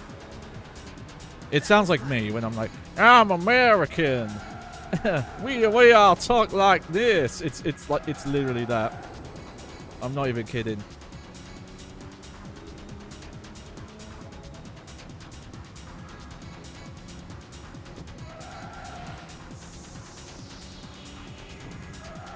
Oh, I shouldn't have drifted that.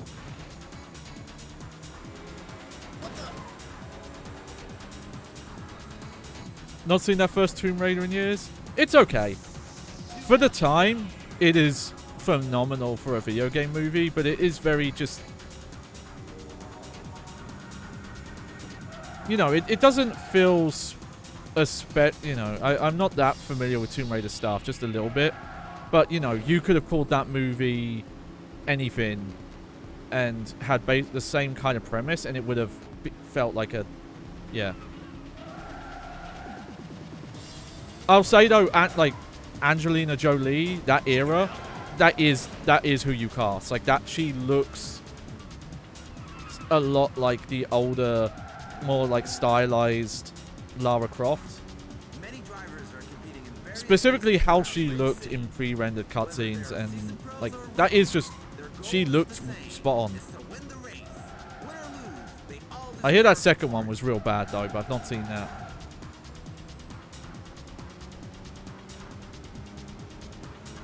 But you know, it kind of makes sense because all that movie really is kind of just a modern take on a oh, why am I forgetting the name?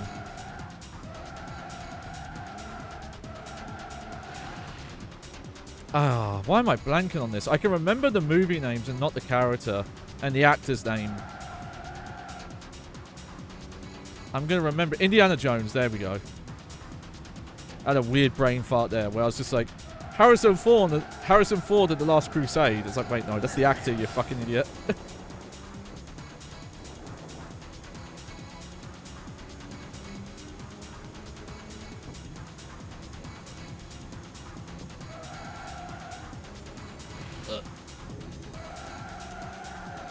Oh, shit. Okay. This last lap, I've got to really concentrate on. Still has a chance. Can he gain the lead? It's the On final this. lap.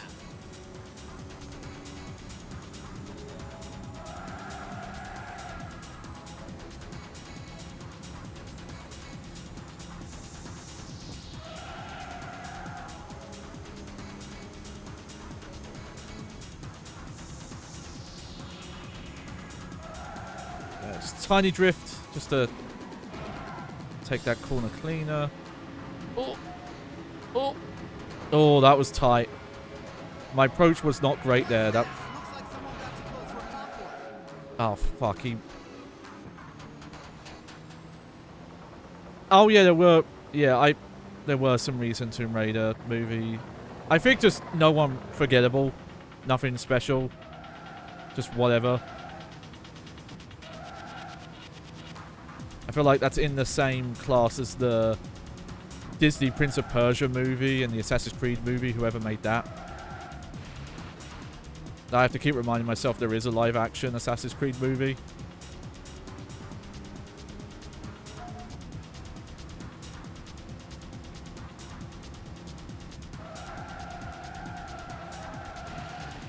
Shit. That drift was going so well, and then just like right at the end. Yeah, as fun as the Jog-Con is, I can't do as clean drifts with it. Because to do the really clean drifts, you are, the analog stick, you are going hard left, hard right constantly.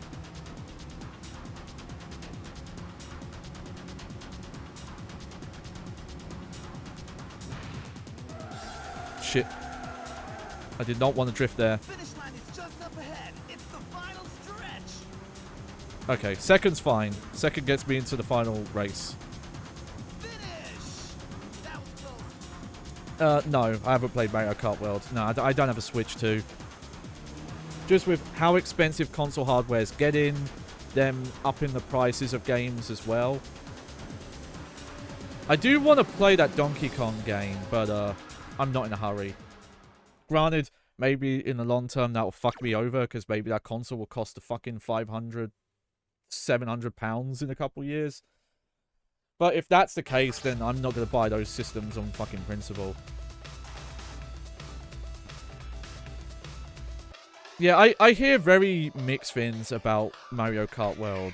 For some people, the racing, just the actual racing is great, but the campaign and them trying to go open world feels bad. For some people, I've heard them just not liking the multiplayer experience or the racing.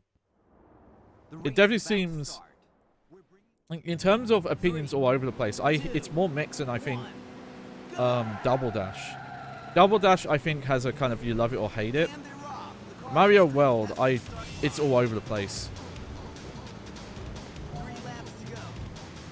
The main thing I heard with the open world stuff was just it doesn't feel necessary. It doesn't add anything. It is just travel time.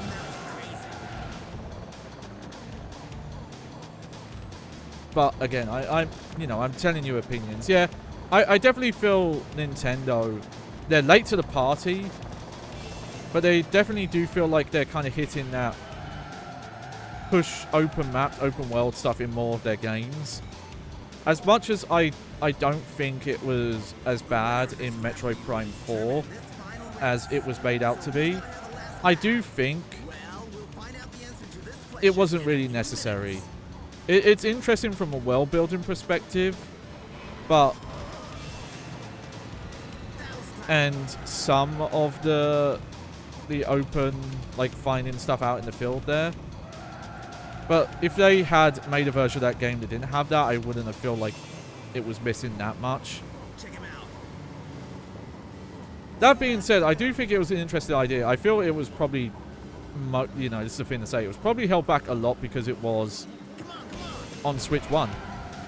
You know, that game came out on Switch 1 and Switch 2. And even though it's still a great looking game on Switch 1, you can feel some of the dated hardware holding it back. Like how much loading corridors, like how much they have to, like, teleport you between areas to hide loading. Some of the load times on the Switch 1 as well are really bad. They feel like PlayStation 1 era load times. I think open world driving games can work if your map is more of a sandbox. If it is just genuine driving from point A to B, then that's a problem. But, you know, as much as, you know, I think Forza Horizon peaked with the first one, they fill those maps with things to do outside of doing the main races. Tokyo Extreme Racer with the open highway battles, it's about the fact that the races can start and end at any point. That's the gimmick of the open world there. For example. You fell off Prime 4 pretty quickly? I have a hot take. I think it's the second best Metroid Prime game. I've been replaying Metroid Prime 2. That game has... At times, it's great. Has so many mechanics that ruin it for me.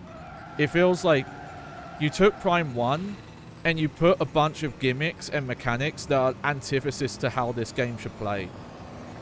The Light World, Dark World stuff is annoying because it means you have to keep two maps that are carbon copies of each other in your memory, which don't have markers to show you, for example, if you left a missile or a temple key. The ammo system where you have to use dark ammo to recover light ammo, but the light ammo is the better ammo in most fights anyway. And sometimes enemies don't drop it when you shoot them with it, or they take so many shots to kill them that you use more ammo than you get back. Taking poison damage in the Dark World. Sometimes you'll be like halfway into an area, and then you'll have to navigate back to a previous area, and there's no indicator you have to. You should play Prime 2 or 3 again, because honestly, I think Prime 2 is the worst in the series. I have a bit of a soft spot for Prime 3. Prime 3 and 4 do have notable flaws. I won't lie to you.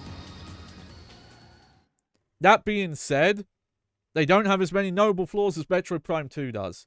Now, I've never played Metroid Prime 2 multiplayer, and I'm not sure what the easiest way to play that is right now. Maybe that makes up the difference. Prime 3 is a bit too linear or straight pathy in places. It does open up once you get to kind of like the back half of the game. Prime 4 is a bit more open. It still has some straight path stuff, but it's definitely... I wouldn't consider the 2D part of the conversation of the Prime games. They are so fundamentally different playing. Just the progression, the map design, the combat. They are not the Metroid games translated to 3D.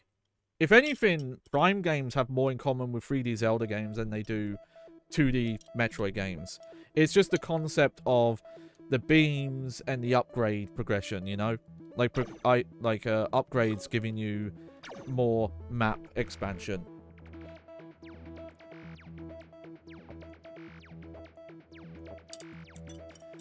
Alright, nice.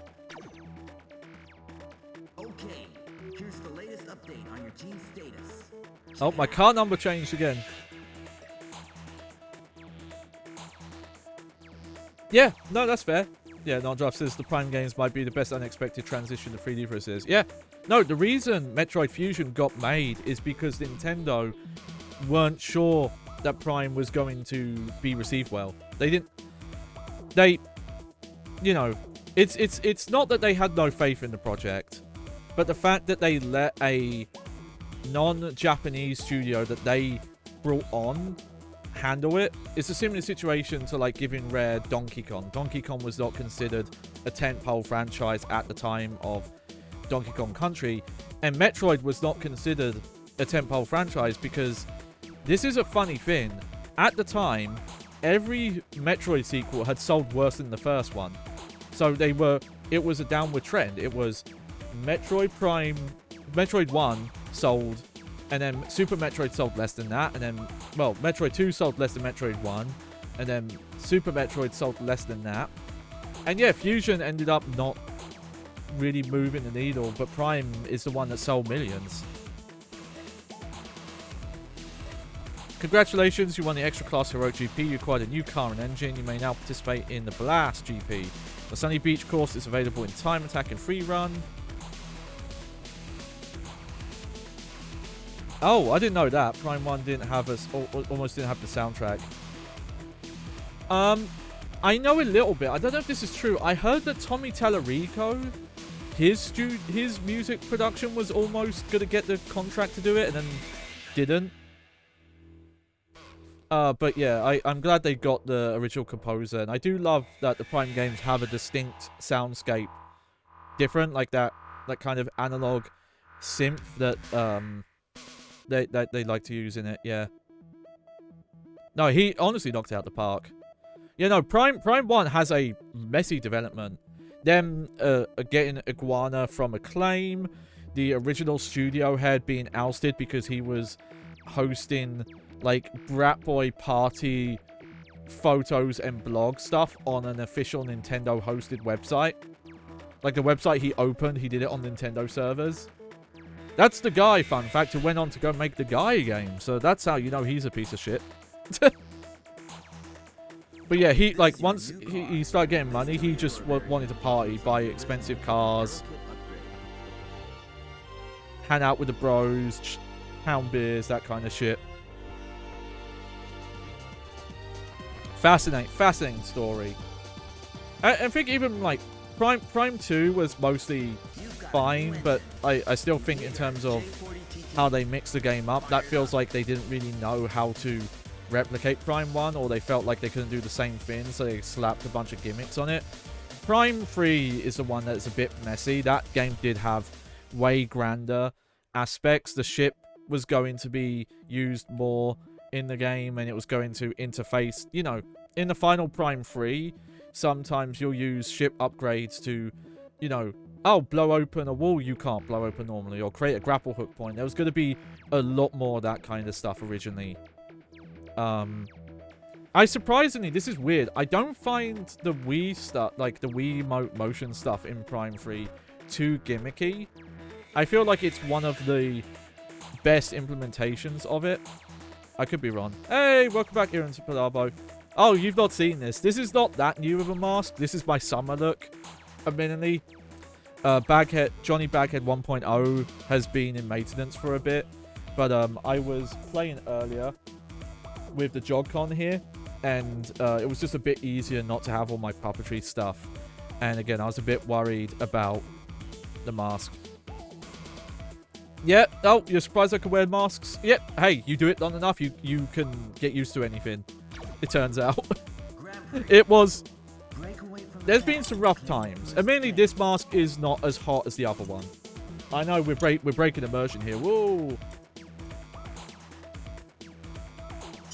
But mask cooling pads, I'd have to look into it.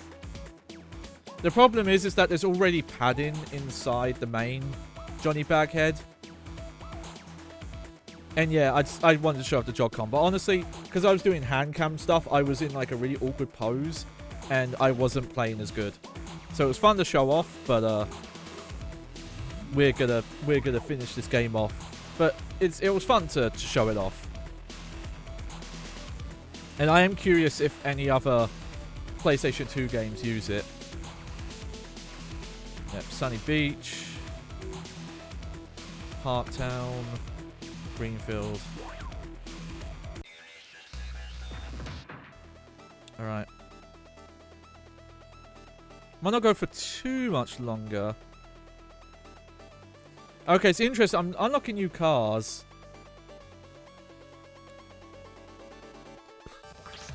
Yeah, I could do ice packs because then it would just be wet, you know. I do want to modify this a bit. I was trying to use black for the mouth because I mean I don't like too much of my mill Ralph coming through. I think it's a bit too much mess. So when my sewing, I have someone who does sewing for me because my chronic pain issues. I could do a little bit, but not as well as I used to. All my old bags I was sewing myself. But I am just gonna... It's just gonna be full black here in the future.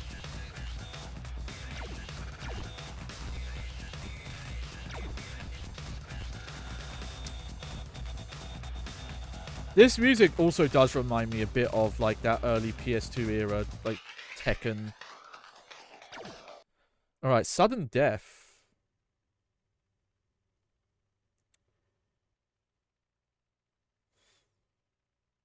Imitar says, yeah, if only he had the actual material Faust uses for his baghead. Yeah, that's the vibe I want to give, though. I'm not, like, creepy fodder enemy, like, video game character that you see most bagheads. I'm more like the Faust, where it's weird. Also, welcome to the stream, Lola.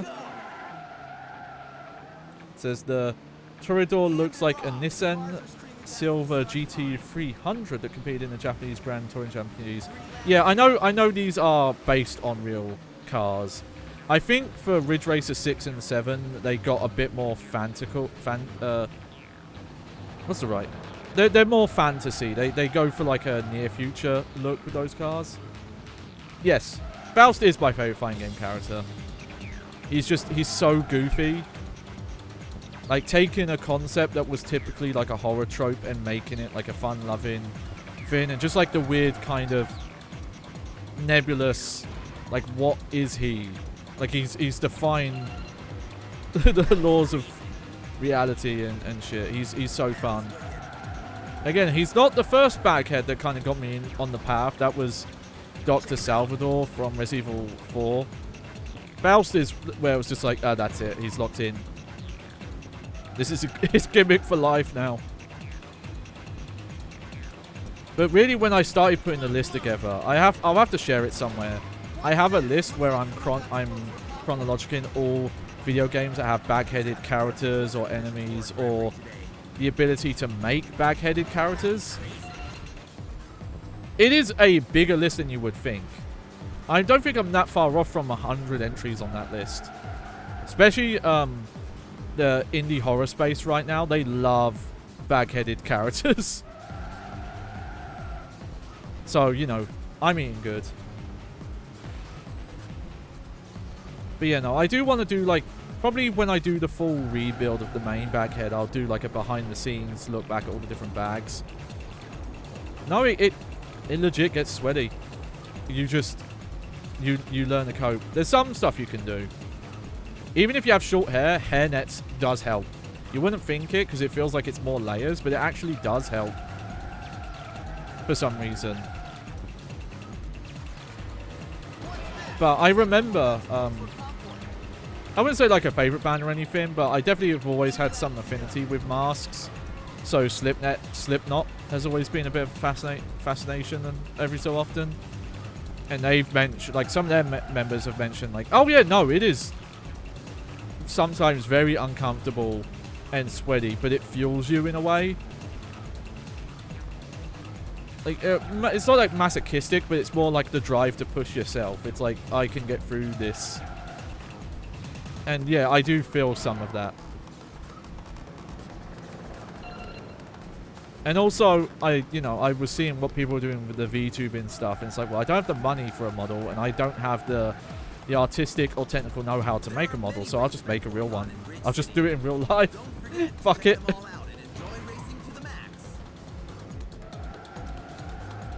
Oh. Okay, I'm getting better at this course now.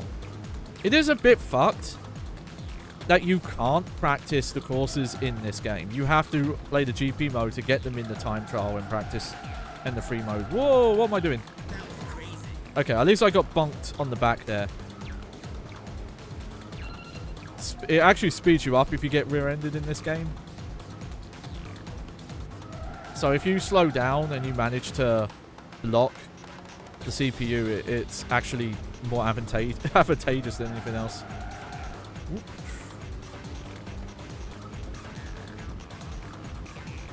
But you know, I have grand ideas for Johnny 2.0. I want to have LED eyes. There's a lot of build quality stuff that could definitely be improved. Hence why I've had to fix and re-glue, retape stuff in the main bag so often. It's not great. You shouldn't do this. I'm a very trial by fire designer. I don't plot things out, do blueprints, sketches, prototypes. I tend to just make and learn as I do it, which you end up wasting, and you can sometimes trap yourself. You know, build something in such a way where you have to start from scratch to fix it. But I don't know why, just my process, it works better for me. No, there is when Jebediah Sackface shows up again, he asked me to make him a special bag, and I learnt stuff from making his one. So do look forward to him. I'm not sure when. I need to finish his highlight video before he shows up again. Also, yes, Oogie Boogie. I don't know if I count him or not. He's like adjacent though, because he's all bag, you know. My list does have honorable mentions for characters who are all bags, because you know they're brother from another mother type deal there. Also, yeah, I'm curious about that Nightmare Before Christmas game. It's interesting. It's weird. It's half musical, half sequel to the original movie. It's funny that it's built on the Devil May Cry engine and shares some mechanics. It's definitely way more casual than any of the Devil May Cry games. Even, like, maybe not counting 2. 2...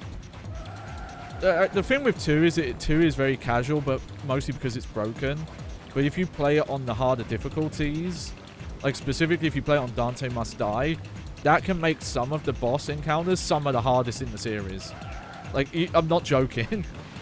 If you want to, I have a playthrough where I try to get through as much of Devil May Cry 2 on Dante Must Die as I could, and there were some boss fights I just couldn't. Is it the same team? No, it's the Devil May Cry 2 team went on to do Devil May Cry 3. It is a different team. There's maybe like a couple of shared people, but most of the Devil May Cry 2 team, it's, brought over to do Devil May Cry 3. I do want, that is a big thing for Johnny Backhead 2.0, is I do want the Oogie Boogie, like, droop. Instead of the, I do the typical, like, square shape. I want to do into, like, a pseudo ponytail, basically.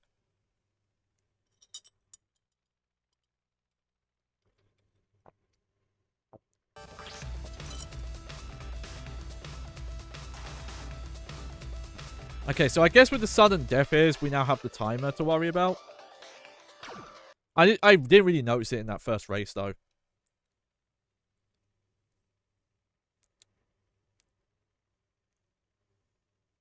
Oh, Disgaea or Nippon Ichiverse games in general, I believe, have bagheads. You'll have to let me know, then. I don't think either of those games are on the list. I do have some really obscure ones on there. I don't think I have Disgaea on the list. Like I said, what I'll do after the stream at some point, I'll post on Blue Sky. I might also add it to the my Twitch homepage so you can find it if you need it. Might even make a command for it, like I have for the tier list. Oh, that reminds me, I've got to make a new spreadsheet for my Xbox tier list as well.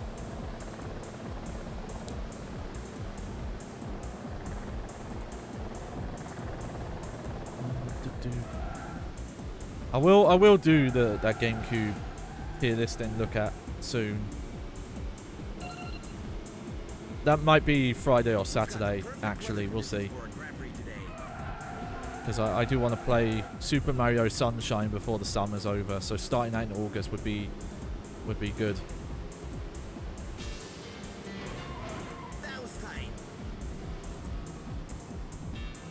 Oh. Oh, I was supposed to drift. That's on me there. Yes, I count Scarecrow. I do count characters that exist in other media as long as they have video game releases. You know, representation's representation, am I right, folks? Oh, what am I doing? I shouldn't be drifting that corner.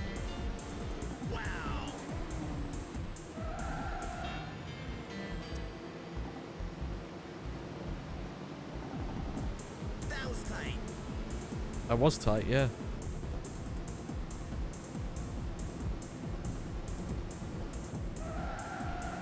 There we go. Yeah, it's just... Sudden Death is basically emulating original Ridge Racer Arcade, where you have a time limit that goes up when you hit the checkpoints. But if you're racing for podium anyway, you're probably gonna hit the time.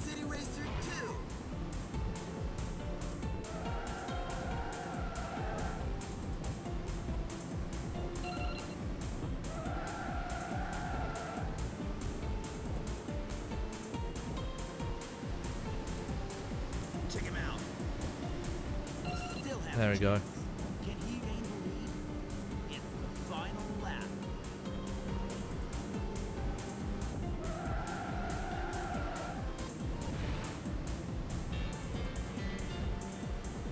Oh, someone's having fun with this song. Got backwards piano sounds in it.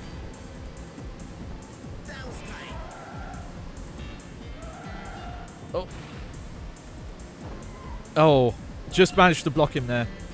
Keep my second place after that dreadful corner in. Oh! Oh, what the fuck happened there? I think I left the accelerator too much. You know, I'm not sure if the AI actually benefit from drafting. I don't think they do.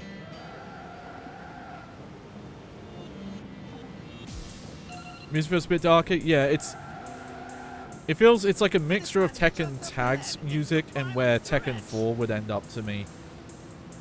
That was close to first, but hey. Too bad. Better luck next time.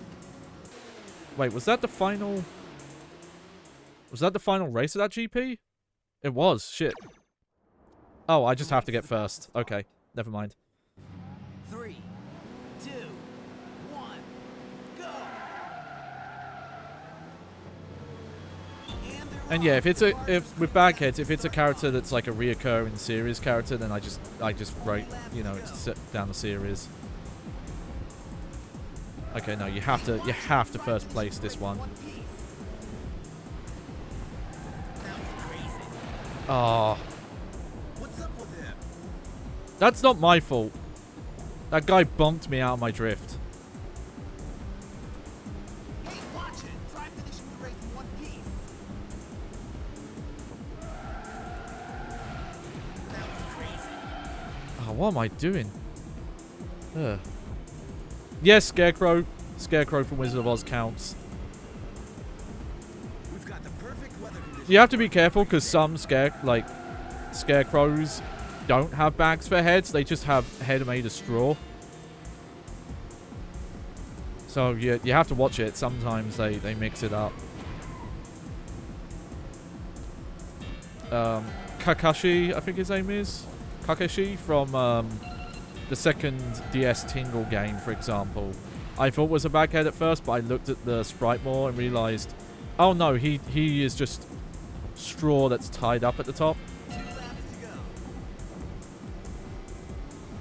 Hey, watch it! Try finishing the race in one piece. There we go.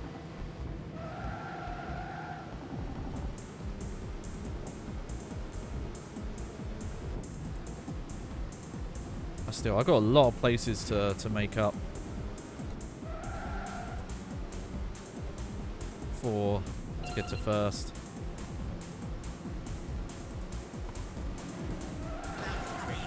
This car unlock system is very weird though. If I wanted to swap the grip type, I would have to go back to the first GP, I think, to do it.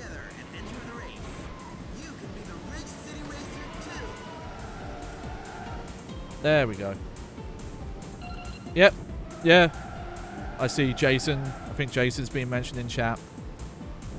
Yeah, that's the thing. I haven't really seen much of the films until like a year ago, so I didn't realize that he didn't have the hockey mask originally. So finding out his first form, he was just fuck it. I think that's part of why I find baghead aesthetic interesting. I flare mine up quite a bit admittedly, but there's something I just find kind of interesting about such a crude method of covering your face. Where it's like, okay, it doesn't need to look like a shape. It doesn't even need to really look like a head. It just needs to go over the top of a head. It's just something about that tickled me, I guess, and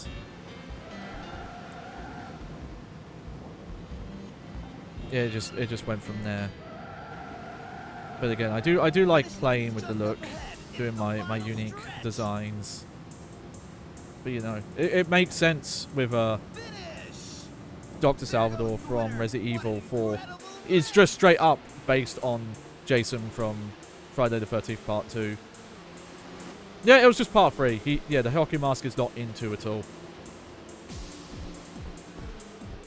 Here, give me a minute here. I'll find the list so you can peruse. It's on my Google Drive, so give me a second here.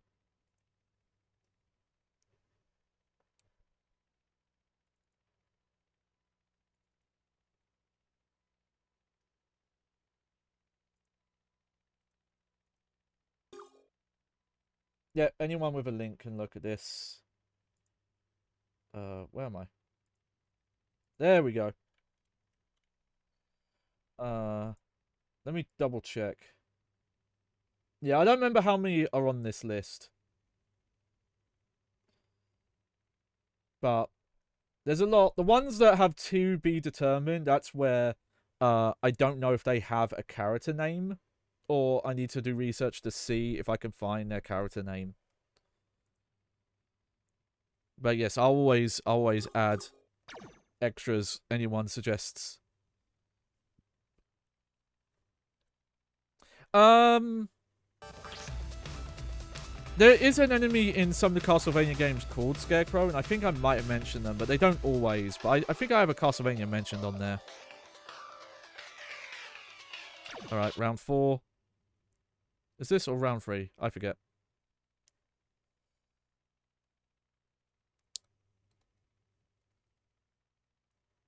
After we do go through the GP, though, we will go through... There actually is a lot more in this game to unlock. The GP in this is quite short. We're bringing you this race today. 3, 2, 1. It's getting into the time trial duel mode where you really get to the proper unlocks. Cars are streaming past the starting line. And I guess if you wanted to unlock all the car types, you would have to redo the GPs.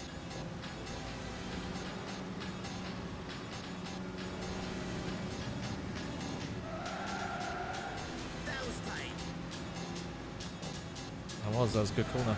Oh, hugged the corner a bit too much there.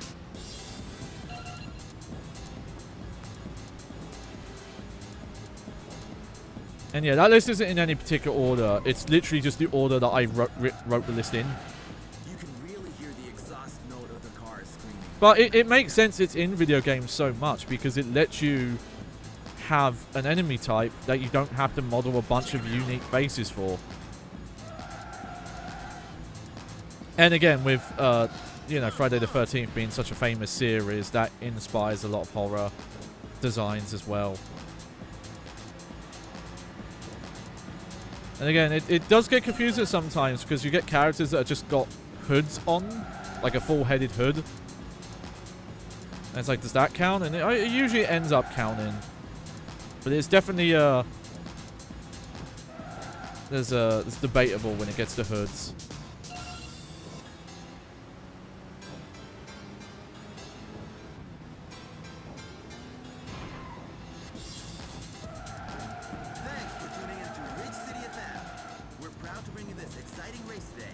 Oh. Okay, now stay with us for more racing thrills. I think I checked Manhunt, 'cause you would think Manhunt would have bagheads in it.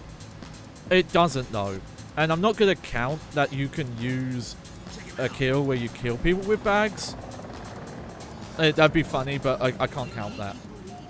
But I'm pretty sure I did watch friend of the show Joe, PS2 or Die, play through Manhunt, which, wow, that game falls off a fucking cliff once, like, you get past the first couple of levels and they start introducing guns. And maybe the second game does. I don't know as much about that one. That second game is a weird one, from what I understand.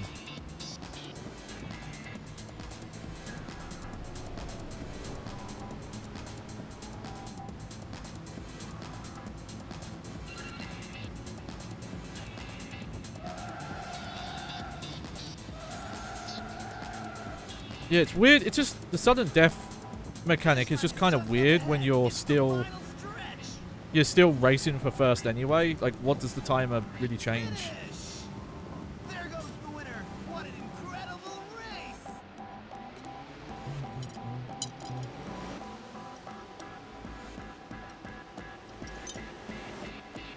Yeah, animal masks. You do see quite a bit as well. Okay, so next is the fourth round.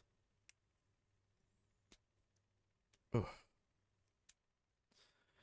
I don't know why, but popping the fingers does seem to help with my chronic pain sometimes. I'm not sure why. It might be entirely a placebo effect, but I don't care because it works. I'll take it. Evil Within probably does. I do want to play through those games. I've watched playthroughs. I do want to play them myself. I'm not sure if I would ever stream them. Maybe not, just because I want to focus on the 6th generation stuff now. About to start. We're bringing you 3, 2, 1, go! And they're off. The cars are streaking past the starting line. 3 laps to go.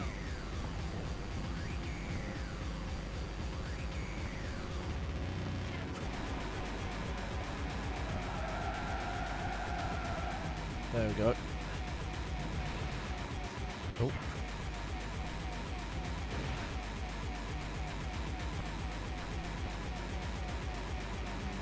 Yeah.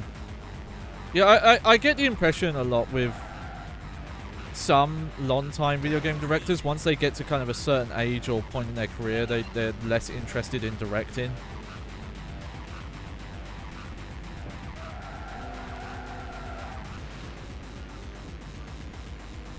On Blue Sky, we've been talking about Metroid, and Other M came up, and as much as that game has problems, it's shocking that the main series director was the director, producer, and writer on that game, despite how it seems to be... Oh, that was bad. It does loads of anti-Metroid things.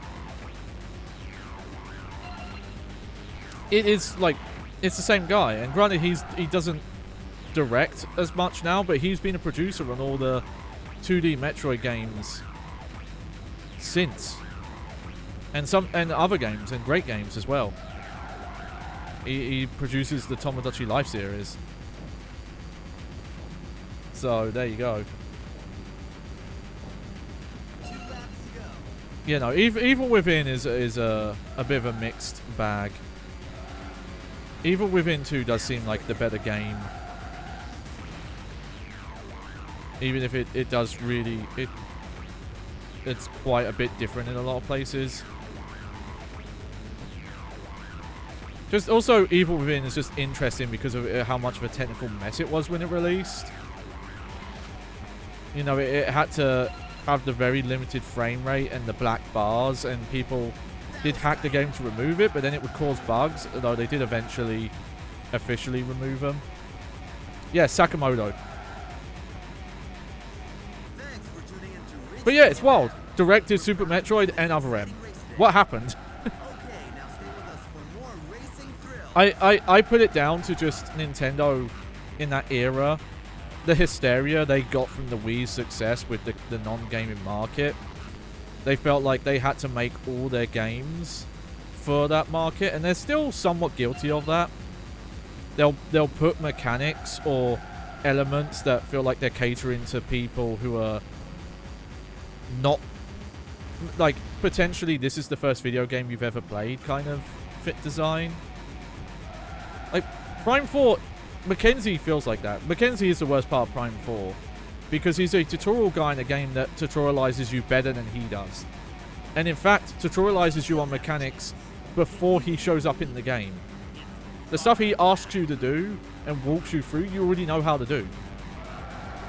And a lot of his radio reminders feel like he tells you stuff way after you would have recognized it. And when you do need help, he doesn't answer the fucking radio. He's... And yeah, that aspect of that game does feel like Nintendo trying to cater to an audience that might not understand, which is funny because they didn't add anything like that to Metroid Prime, the Switch release. But there you go. Yeah, he worked on Fusion. He was the writer on Fusion, which you could tell because it is very much like, oh, this is him warming up for Other M. Yeah, he produced Dread. He produced Dread, the 3DS, Samus Returns. He's still heavily involved in the series. Oh, I actually ran out of time there. The race is about to start. It's just... Yeah, also he does the Club Detective games. Just, yeah, funny. And they're off. The cars are streaming past the starting line. 3 laps to go.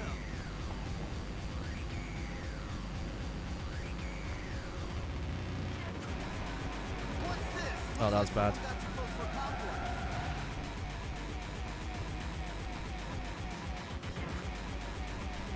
popcorn. I don't know if he did all... He's done a lot of the Club Detective games. I know he did the first 2.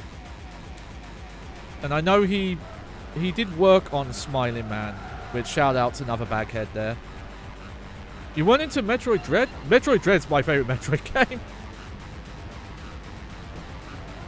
What's this? Looks like someone got too close for popcorn. Me and Not Giraffe can't agree on anything.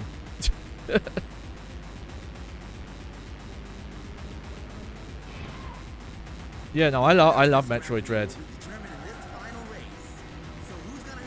I'm really not sure what I would do to improve Metroid Dread.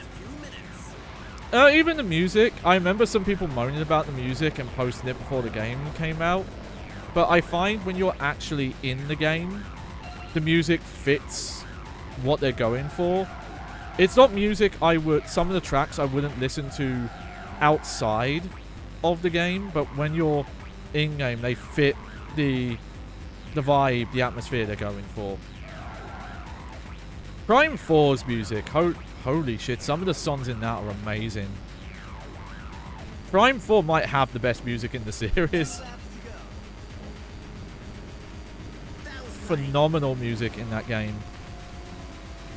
And it still has recognizable Prime motifs in it as well, which I really liked.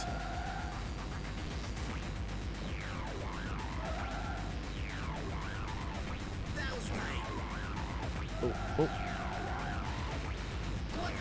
Oh dear.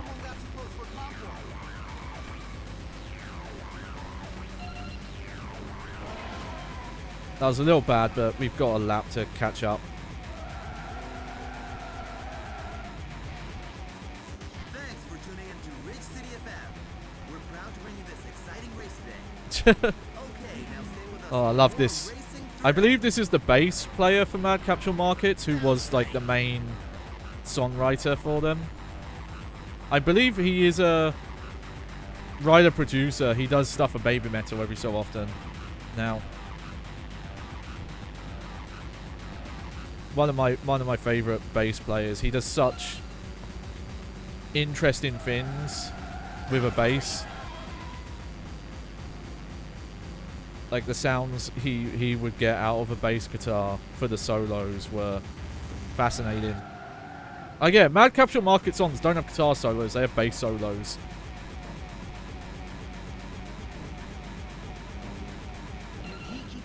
Also, yeah, I'm hearing people are quite positive on that upcoming Castlevania game. Hopefully Konami does do a good job. Because I'm not that, like, I feel like people are a bit too forgiving because of the nostalgia and the IPs. I'm not that hot on current Konami. They're better. I'm fine with their compilation re-release stuff because they're at least preserving their past. But it's like current Silent Hill is just like better than it's been, but it's not anywhere close to its peak. And Metal Gear Solid 3 might be one of the most pointless remakes ever made. Symphony of the Night doesn't need a remake. Symphony of the Night holds up perfect. I feel like any change... that game still looks gorgeous. I think its art style... It holds up. It wouldn't... Yeah, Silent Hill is a completely different series now. It's an anthology Twilight Zone series. Which bothers me, because that was never the intent. People can point to Silent Hill or whatever. Silent Hill 2 has so many ties to Silent Hill 1 and the cult. Like, yes, it's not a storyline about the cult, but it's a storyline that couldn't have happened without the cult. And now they're just like, fuck it, Silent Hill games can happen in any town. I don't know if it was ever confirmed, but apparently one of the Townfall devs said that it was Konami have said, hey, if you're making a new game, it can't be set in the town. Yes. Yeah, the PS4 version of Symphony of the Night is an emulated PSP version, which is a weird version as well. But yeah, it would be cool if they did re-releases of them. There we go. We finished Congratulations! You're a true champion. So what do we get? Honestly, we might be able to finish all the GPs, at least in this tier, today. We'll see. How many more is there? Yes, that's the Rondo of Blood PSP remake version, which is a bit weird. Yeah.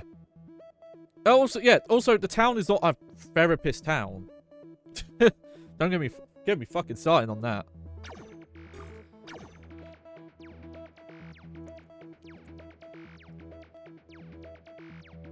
Silent Hill 2 works so well because it messed with your expectations of what Silent Hill games were about. Once you copy what Silent Hill 2's doing, the twist that the game has nothing to do with the cult, that there's no one's brought back from the dead, no one, like the stuff that's going on with Alessa in Silent Hill 1, like Silent Hill 2 is like, no, none of that's going on. The whole reason James and the others see the shit they see is because they have done such fucked up things that this is how their inner minds work. They feel like they should be going through what the town The town is basically just doing what their brains essentially want. Like, they want to be treated like shit. But yeah, I'm guessing it's one of those things that even though they're... Well, I think the reason why they haven't done another re-release of Symphony of the Night is because the Xbox 360 version is backwards compatible on Xbox consoles. But it would be nice if they could just port that. I guess it's because that was done by Digital Eclipse, I think. And maybe they don't want to ask them for the source code for that port. Oh no, it's a mess. I don't think any of the... Silent Hill 1 is the only one that I could maybe see a remake for. 2 and 4 hold up. 2 and 3 hold up. 4 has issues, but I feel like it kind of... Yes, but it's getting a remake after 2. I'm done at this point. You already lost me. I'm almost... There aren't many games I want to see remakes of anymore. I'm sick of it. Make new games. Yeah, it's because people wet themselves over Silent Hill 2. Like, it's not even... Silent Hill 3 is kind of a better game, honestly. Silent Hill 2 might have the best storytelling in the series. As an overall game, Silent Hill 3 is better. Sorry, don't at me. I've heard people say Symphony of the Night on Xbox 360 has low quality sound. I don't hear it. I've played that version a lot of times. Silent Hill 1, I could see a remake working, but I would want a Resident Evil 1 style remake, and that's not what we're getting, so I don't care. Like, I wanted a game that is, like, almost one-to-one in terms of the presentation, like, the camera system, the controls, the gameplay. Just minor improvements with high fidelity. And yeah, they went for 2 because it was the more popular, whatever. Oh no, I don't want to change team main.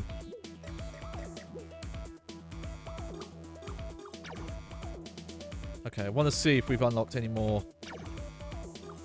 No.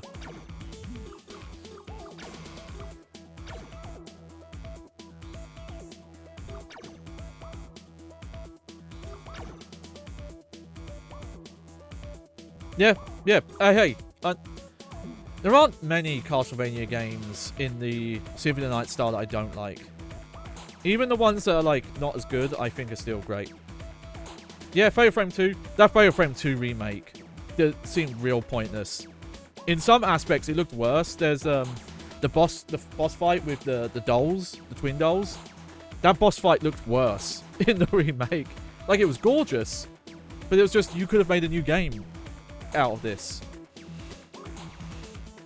You haven't added anything to this. I mean, it's fine. It's just, I would rather play the original. Like robbing that game of its camera system, like the fixed camera really hurts the atmosphere and the horror. Same that it did for Silent Hill 2. You know? Oh, actually, there's a lot. Okay. So, Throne is the last one. Oh, it's worse than the Wii remake? That's the thing, by the way. If you didn't know, arguably, there are 3 Fatal Frame 2 remakes. There's the Xbox release that has an extra ending and extra content. There's the Wii version that came out in Japan and Europe. And I think, I could be wrong, that might have got like a Steam re-release at some point. I want to give that Wii version a try. And then there's the current remake as well. Also, if you just idle long enough, the game will just automatically cursor through menus. It's weird. Okay, we'll try one more GP, and then I think we'll wrap up because I'll need to sort out food. Should have eaten before stream, but whatever.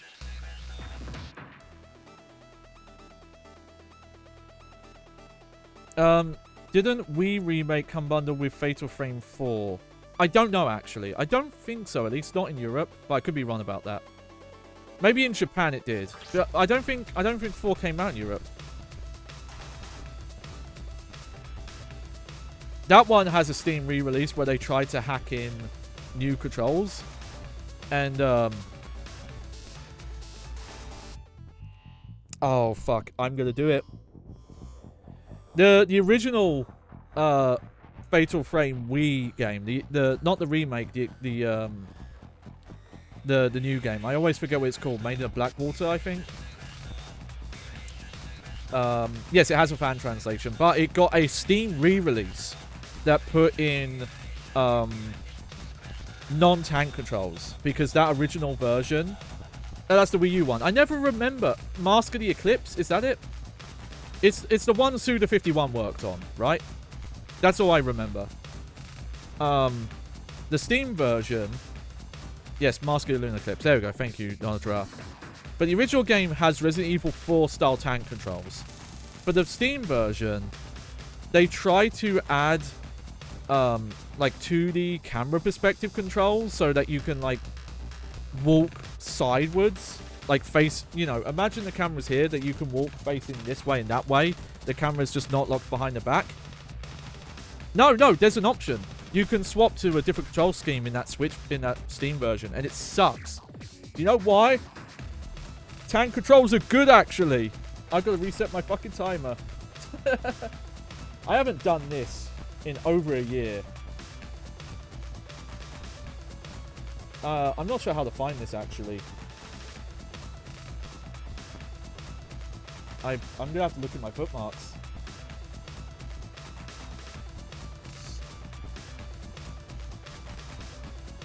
Actually, yeah, I don't remember. Yeah. I didn't make it to 1,000. Yeah, got me, chat. You got me. Okay. Tick counter. That's the name of the website. It's a bit awkward. I have to go to a website to do this. If anyone can let me know of a way to run it locally instead of dealing with a website, that would be great.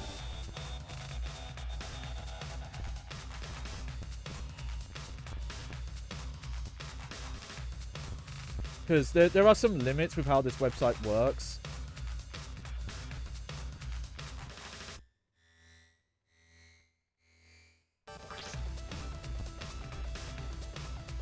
Here we go.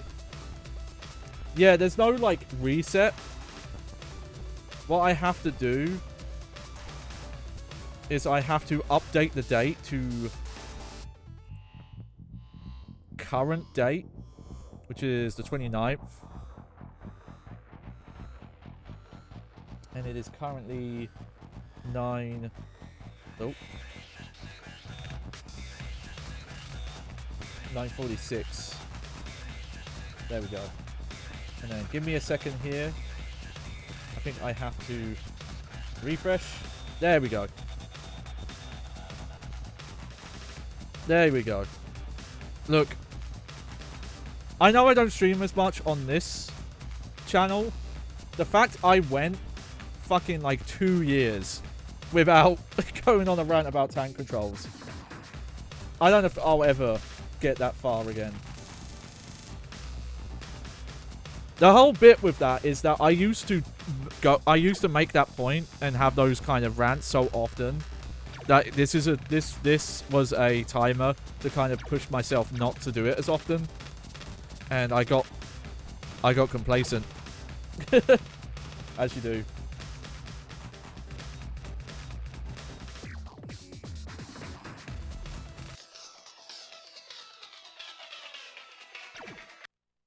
Alright, yeah, I'll give this GP like one go through, maybe see what other mode stuff we've unlocked, and then that'll be it for the day.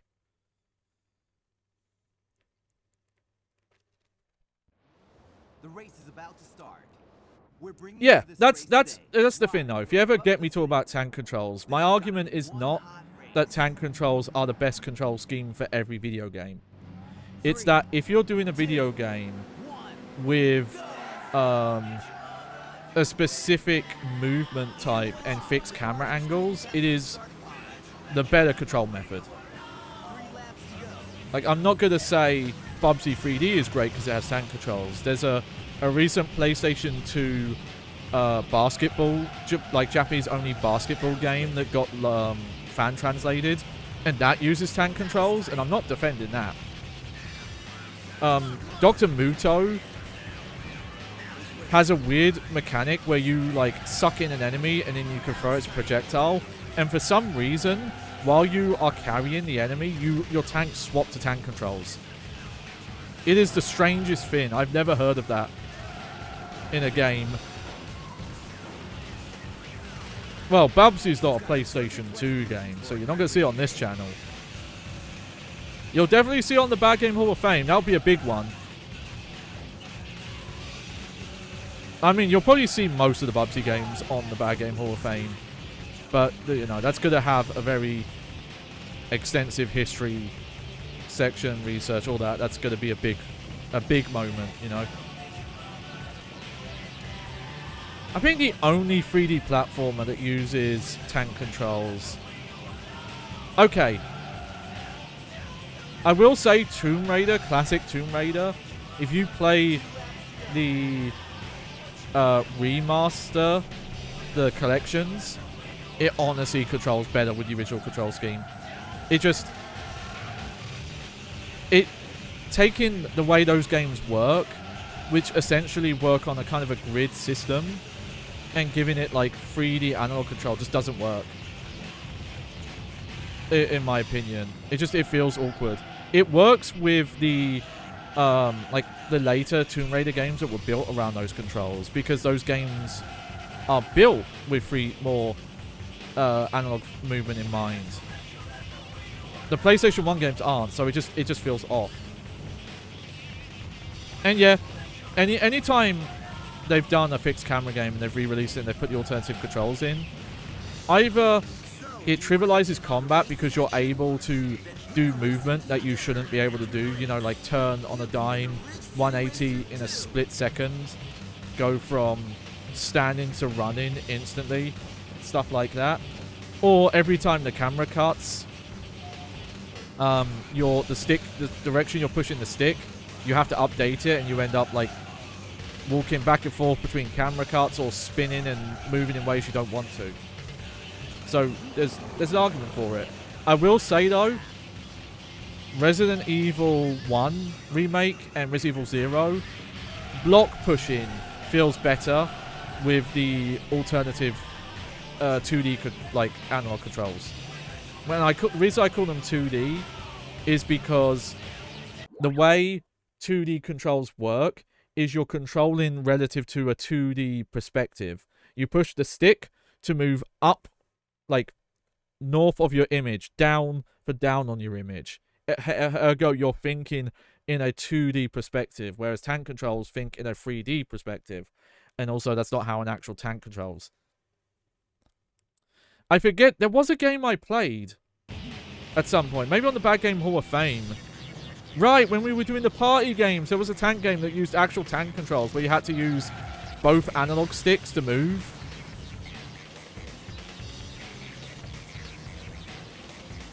But yeah, that's always been my point, is that for certain game style, genre types, it is the better control scheme.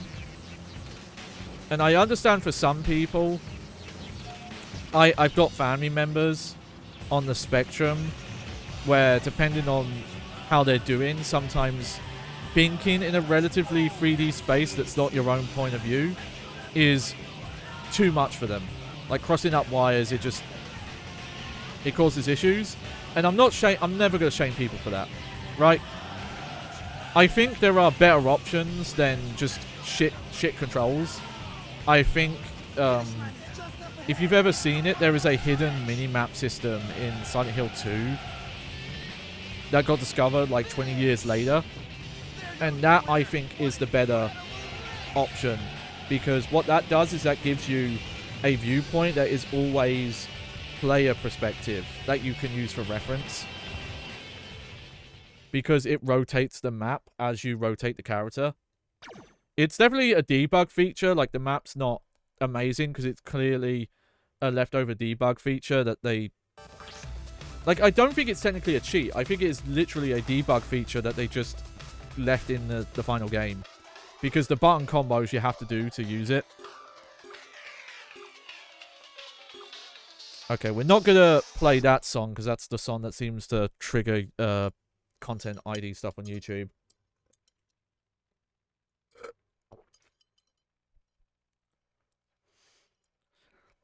I mean, yeah, if you don't use accessibility options, like Iran Batabo says, it's not a problem. But that's the problem.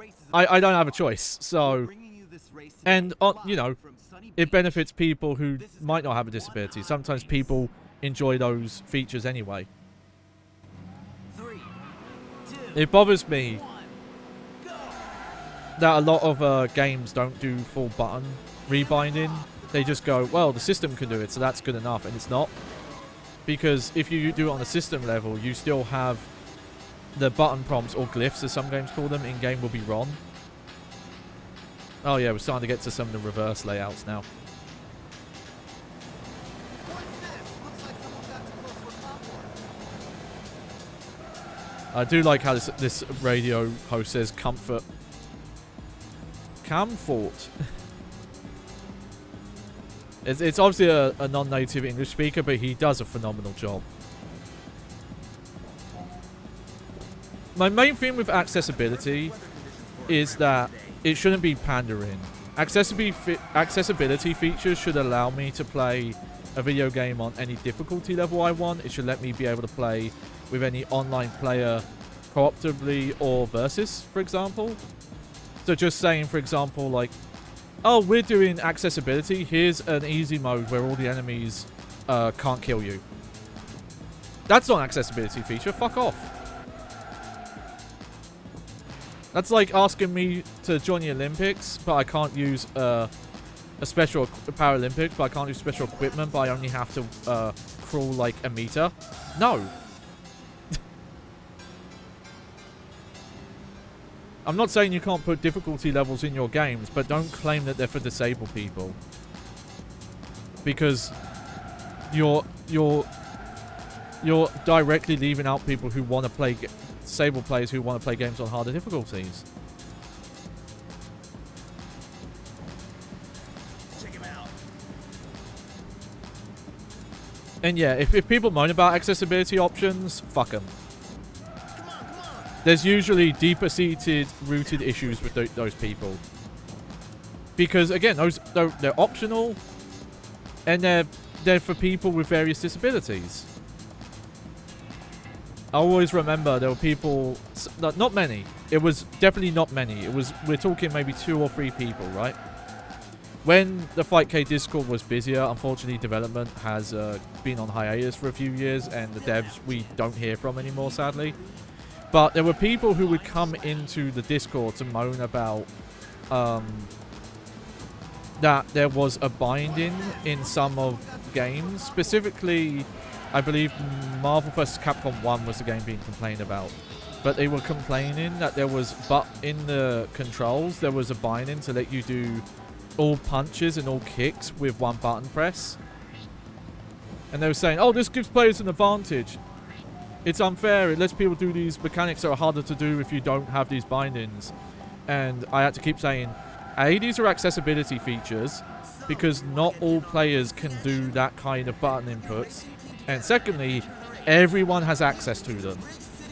You cannot say a mechanic that everyone can optionally choose to do is unfair. If I enter a race and tie my shoelaces together, it's not unfair if the other players don't do that. If I enter a race, a bicycle race, and choose to do it on foot, and go, oh, why am I on the bike? That's not unfair.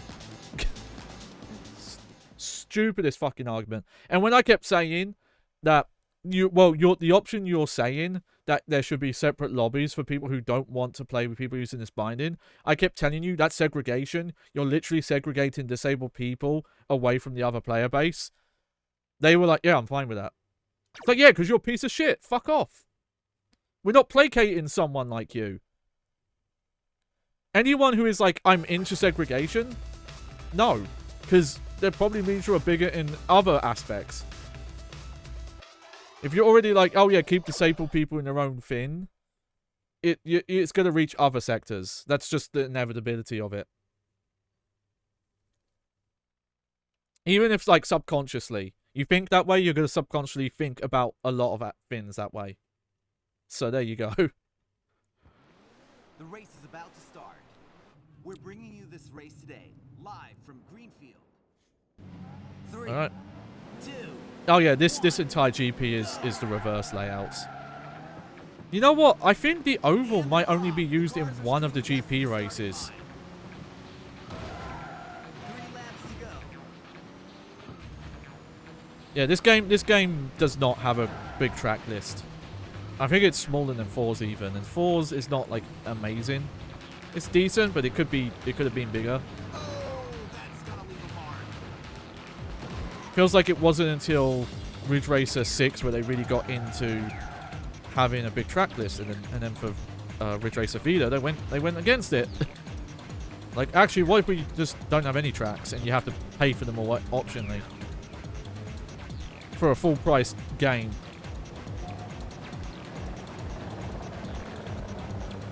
That's a thing I don't know if we could ever really cover it on the Bad Game Hall of Fame, but it is definitely, you know, it might not be stream worthy, but it's definitely Bad Game Hall of Fame worthy. We've got the perfect weather conditions for a Grand Just Prix today. one of the most egregious fucked up things, like, ways to release a game ever. Like, full price box game that had 2 tracks. And that's in, I think it legitimately had 2 or 3 tracks, and that includes reverse layouts or variants. It was abysmal, and all the music and tracks and shit was all paid DLC. Like, yeah, if you'd released it for free, that would have been fine, but you didn't. So, you know, and it doesn't run good either. Like, they went for graphic quality over performance, so it looks decent, but the frame rate's terrible. It's like, at this point, these games running at 60 FPS was kind of standard. The only one that hadn't before was the 3DS one, which is a shame, but whatever.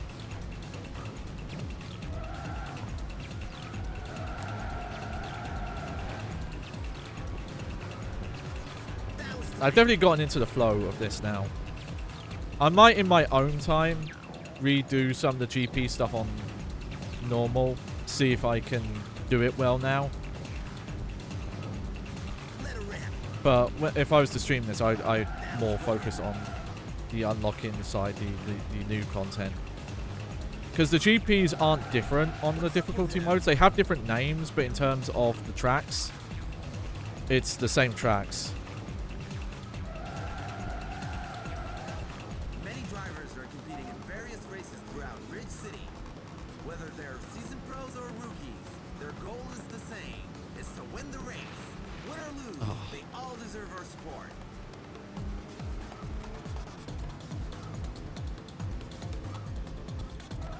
Okay, little drift there. Yeah, those really small, like, degree drifts are a lot harder to do on the Jog-Con, because you can't get to neutral as quickly. Which, you know, that's more realistic, but Ridge Racer is anything but realistic, so... Oh, jeez. Still have a chance. Oh, I'm Headful says you don't like this announcer? I like him. He's a bit too repetitive.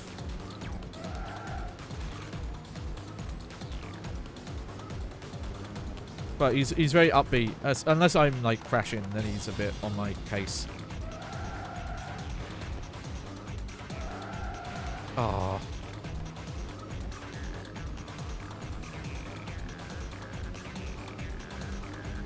I don't think I need first for this race, but I might need second, I'm not sure.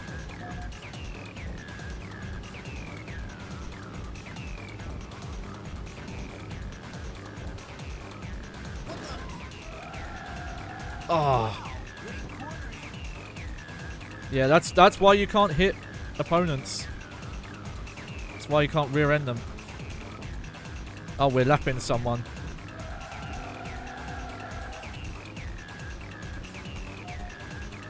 Okay, I could take second here.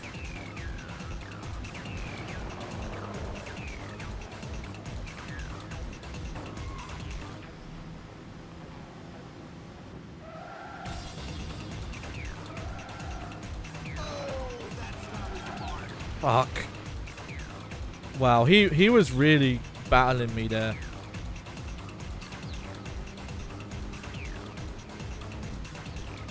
Finish line is just up ahead. It's the final stretch. Oh, what the fuck? Why did that happen? I don't know why that happens sometimes. It looks like I'm taking the corner really smooth and then I just kind of jut out the other way. Too bad. Better luck next Yeah. time.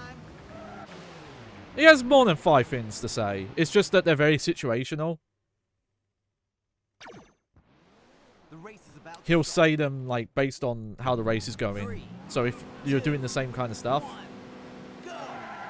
He annoys me less than DJ Striker from Burnout 3. I was talking about that earlier.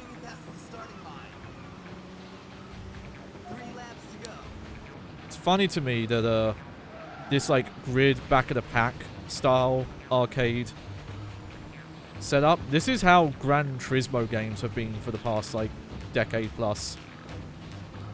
I forget if it was 5 or 6. I think 6 is where they really started this. It's not about competitive AI anymore. It's just can you start at the back of the pack and finish first. And it is weird because I associate that with Ridge Racer and more arcadey racing games.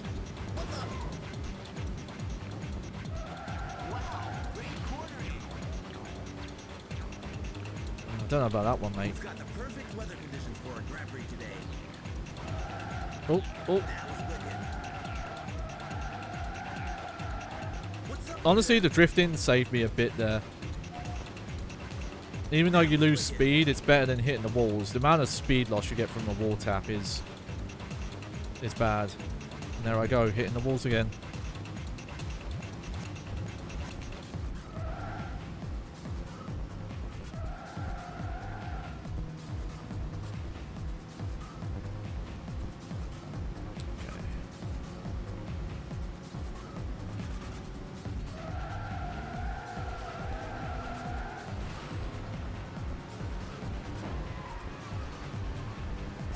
Oh, come on, come on.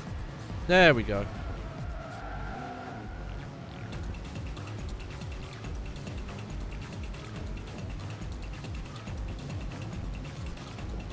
Yeah, it is interesting that for an arcade racer, it is all about clean racing, hitting the barriers and walls as little as possible. That is ultimately, like, again, a little bit from bumping the other racers, but you really lose speed from the wall hits. Oh, this is perfect. Yeah, good drafting. That was wicked.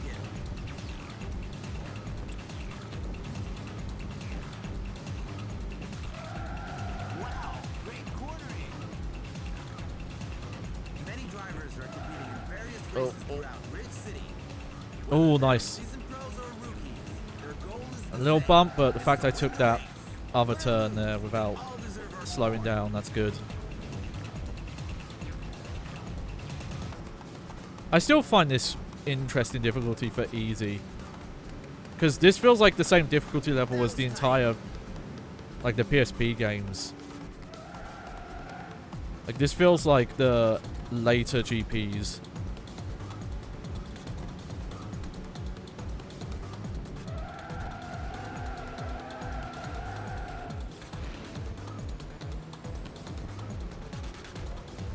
Can he keep the lead? It's the final lap. Let's see. I'm Headful saying it is an odd mixture of grittier looking aesthetic and racing game design that was already antiquated. I don't know about that. You have to remember, this is a PlayStation 2 launch title. Granted, you know, Simcade was becoming a more popular genre at this point. But in terms of, I'll definitely say like the gameplay structure, that it's just straight GPs and that kind of thing. It's a step back from Type 4. But yeah, Ridge Racer 6 and Ridge Racer 7 go for a more cleaner look, and I do prefer that.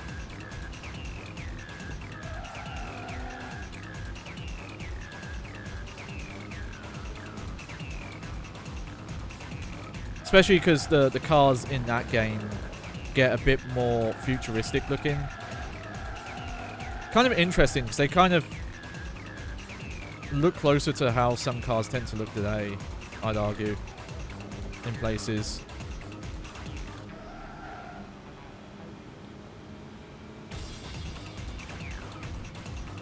But yeah, again, I get the feeling this was a very quick turnaround. It's mostly just... It's built around, okay, what graphical quality can you guys do on this system? You don't have time to do like a full campaign. It's always weird to me though that after this they didn't do mainline Ridge Racer for a long time. You know, there was the PSP ones, which were compilation games. There's Critical Velocity, which is a Japanese only driver style game. And then there's R Racing Evolution, which is their attempt to make a Simcade Gran Turismo style game.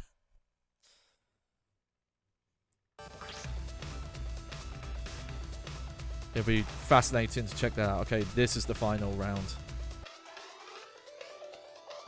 I do find it funny that they call their reverse layouts completely different names. They don't just call them, like, Sunset Drive Reverse. They have a separate name.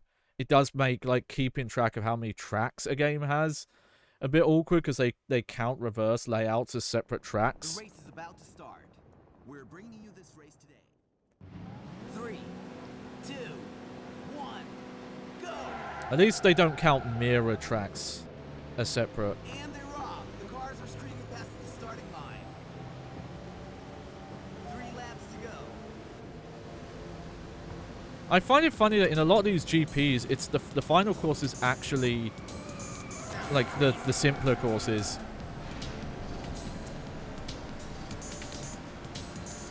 Like they're not following the kind of old school Ridge Racer, easy, normal, expert like labeling. Even though some of those courses are here. The winner of this Grand Prix will be determined in this final race. So who's gonna have the last lap? And yeah, it's not really a Grand Prix because there's no totaling of points. It's just in... It's just as the GPs go on, you are required... Your metric for failure gets stricter, basically. And that's how the PSP one worked as well, but you know, it's a PSP game. And at least there, you did have a lot of content. It's a good thing, by the way, if you want to play the second PSP game, which is just an expansion, that never got a North American release until it got re-released on the PlayStation. It's back. It's I don't know if it's on PS4, but it is on PS5. I don't remember if the classics they've added or are compatible on PS2, 4 as well as 5.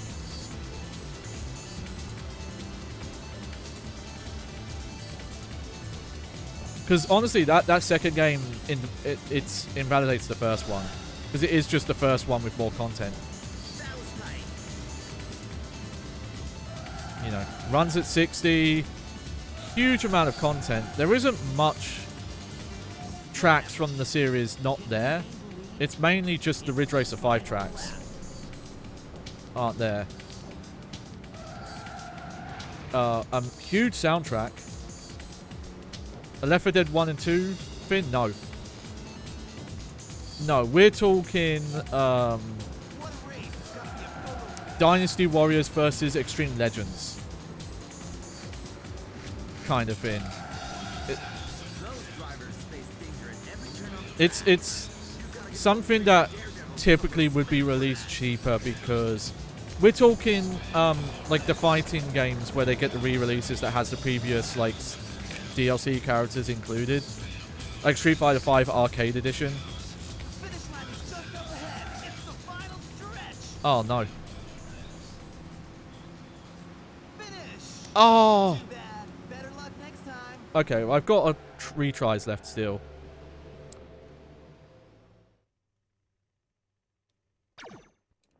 The race is about to start. 3. You know, Left 4 Dead 2 is way more expanded on Left 4 Dead 1 than you realise. And they're off. The cars are screaming past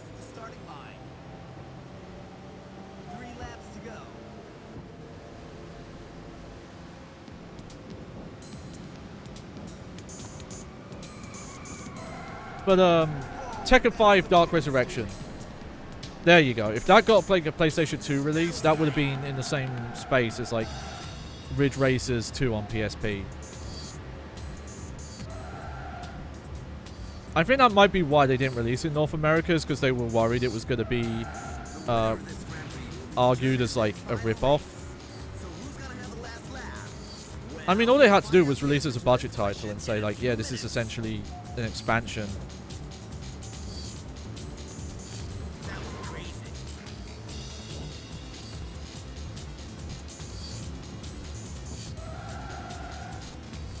I know, but hey, you can play it now, so there you go.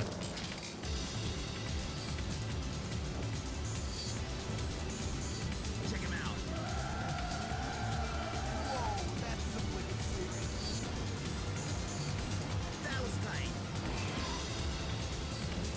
But yeah, the soundtrack for Ridge Racers 2 PSP is huge because every track and reverse track has its own song tied to it.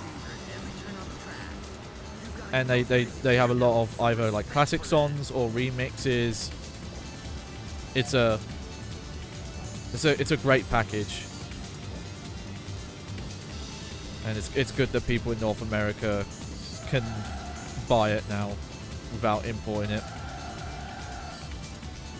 Can he keep believing?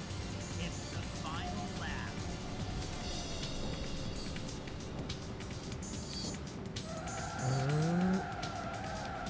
Yeah, I had a lot of fun using the Joy-Con controller with the force feedback, but I just can't do this game's style of drifting as well with it.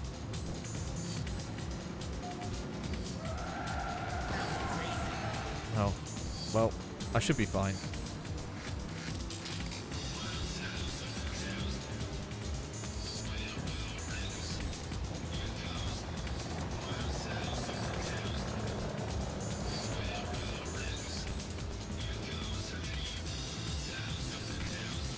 Finish line is just up ahead. It's the final stretch.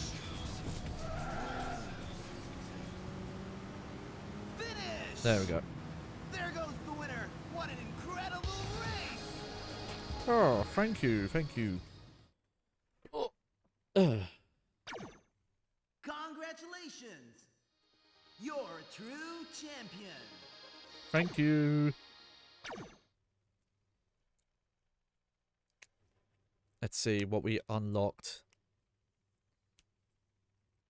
Briefly look at the main menu stuff.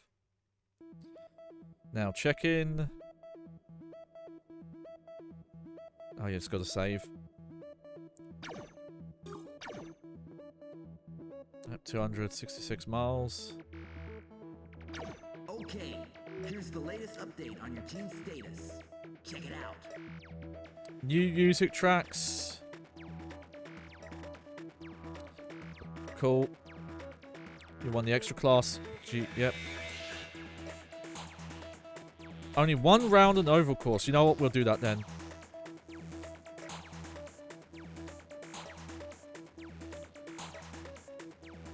I still do not get the whole your number updates based on your performance. First place.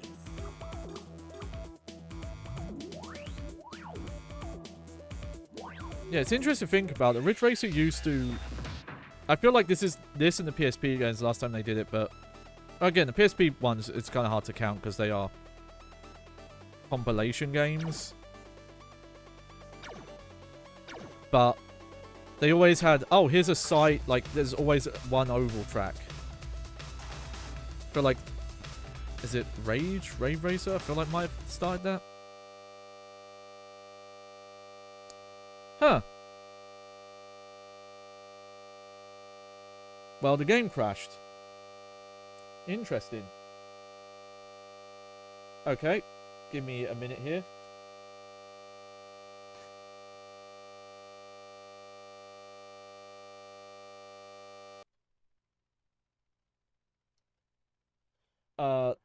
That's the risk of using digital backups, I guess.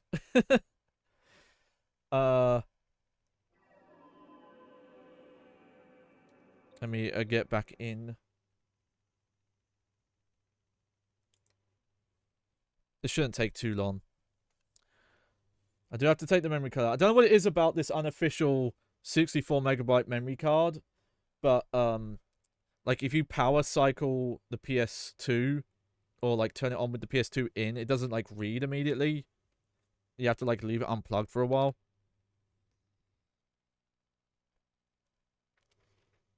I have a lot of official memory cards as well though if I ever need to move saves over for that. Oh no, not blue screen. That's what the retro tint looks like when it doesn't have a video signal.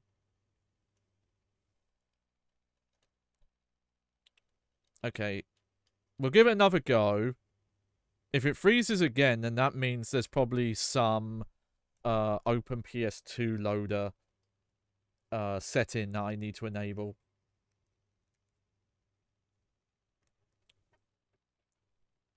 Hang on a second here.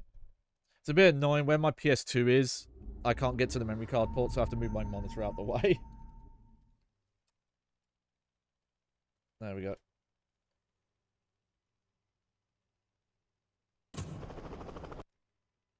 Alright.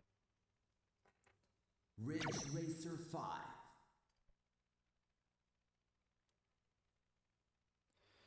Let's see if this crashes again.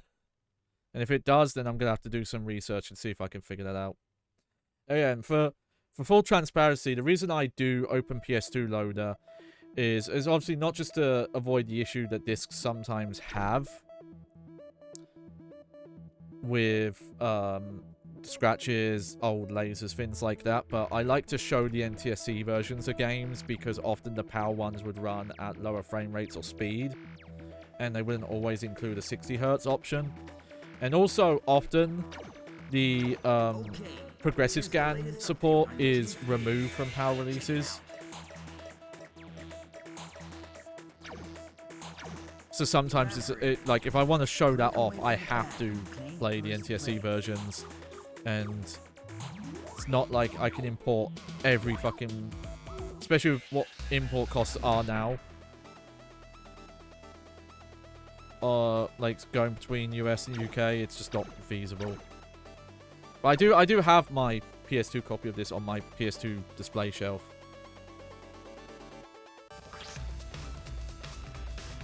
Okay. Oh, yep, that happens every time. Okay. Let me mute that. All right. We'll I'll look into that and see why that is happening.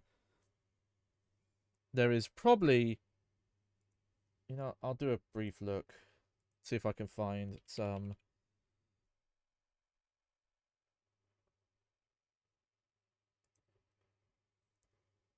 No. I'm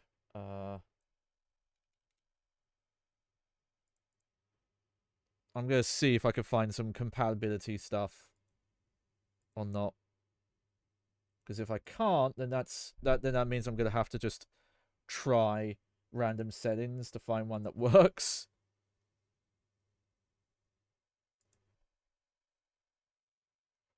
Okay, yes, they recommend mode 6.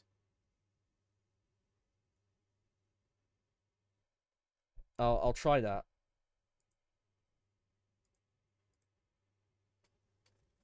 Give me a second.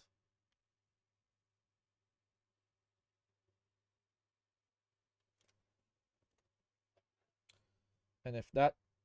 You know what? I'll test that in my own time. I don't want to... I don't want to take up these people's time watching me dick around with open PS2 settings. So yeah, I'll wrap up from here. But yeah, this is a fun gimmicky controller. And I imagine if it does work with more racing games, if you couldn't afford or have the space for a racing wheel, this could have been interesting. It is a bit rough on the thumbs though. Feels like a controller you might want to use with a glove because of these grip ridges they have on it. Because it's in plastic instead of putting like a more rubber silicone-y fin to grip to. I am going to look into it and see if other PlayStation 2 games support this. If any paddle-based games support this, that would be cool. But I'd be curious if any other games support it and use the force feedback stuff. Interesting, interesting. But again, for Ridge Racer, just not my cup of tea. It's not the... Doesn't feel quite right for how that game handles. But yeah, I'll figure out why that is freezing in the oval mode. But the next stream is probably going to be the GameCube tier list and exclusive looks. So it'll be me making the start of the tier list. I'll look at every exclusive, we'll look at video, discuss them, things like that. And I'll start adding them to a specific tier list. And then that will be basically, if there's time, it will lead into, but it'll be the start of the Super Mario Sunshine playthrough. It's a game I've played a lot of, but never actually beaten. So I don't feel like I can rank it. So that's going to be fun. Summer fun. And, you know, always, you know, Bad Game Hall of Fame. I'm a co-host. You'll find me there often. I'll be there tomorrow for Damnation, which if you haven't seen that, you should tune in. That is a fascinating game. I won't be there Saturday, but do tune in anyway, because Sharky's putting on a Games from a Hat. Always a great show. If you want to catch up on any VODs, you could go to YouTube at Johnny Baghead VODS. You can find all my backup archives there. I've got some highlight videos on my main channel at Johnny Baghead. There will be more this year, I do swear. And if you want stream updates and general posting, you can follow me at Blue Sky at Johnny Baghead. And if you really need to use Twitter for stream updates, I do put going live posts on Twitter at Johnny Baghead. But that's it from me. I'm gonna have a quick looky-loo. Go raid into someone. Let me see. I think Moosh might still be streaming, but let's see. Oh no, okay. In that case, then we will raid into Mel City, who is playing. Hang on, let me have a good look at this. Clock Tower. Wait, no, this is a Clock Tower. The Fireman. Oh yeah, the Fireman on the Super Nintendo. This game's cool. I want to play this. This game looks cool. It's like a top-down shooter. Real cute as well. But yeah, go say hi. And yeah, thank you for watching, everyone. Hope you enjoyed the show. Hope you enjoyed the summer look. Don't worry, the Baghead you know will be back. It just made more sense for today. And that being said, take care, everyone. Bye. Boo-boo.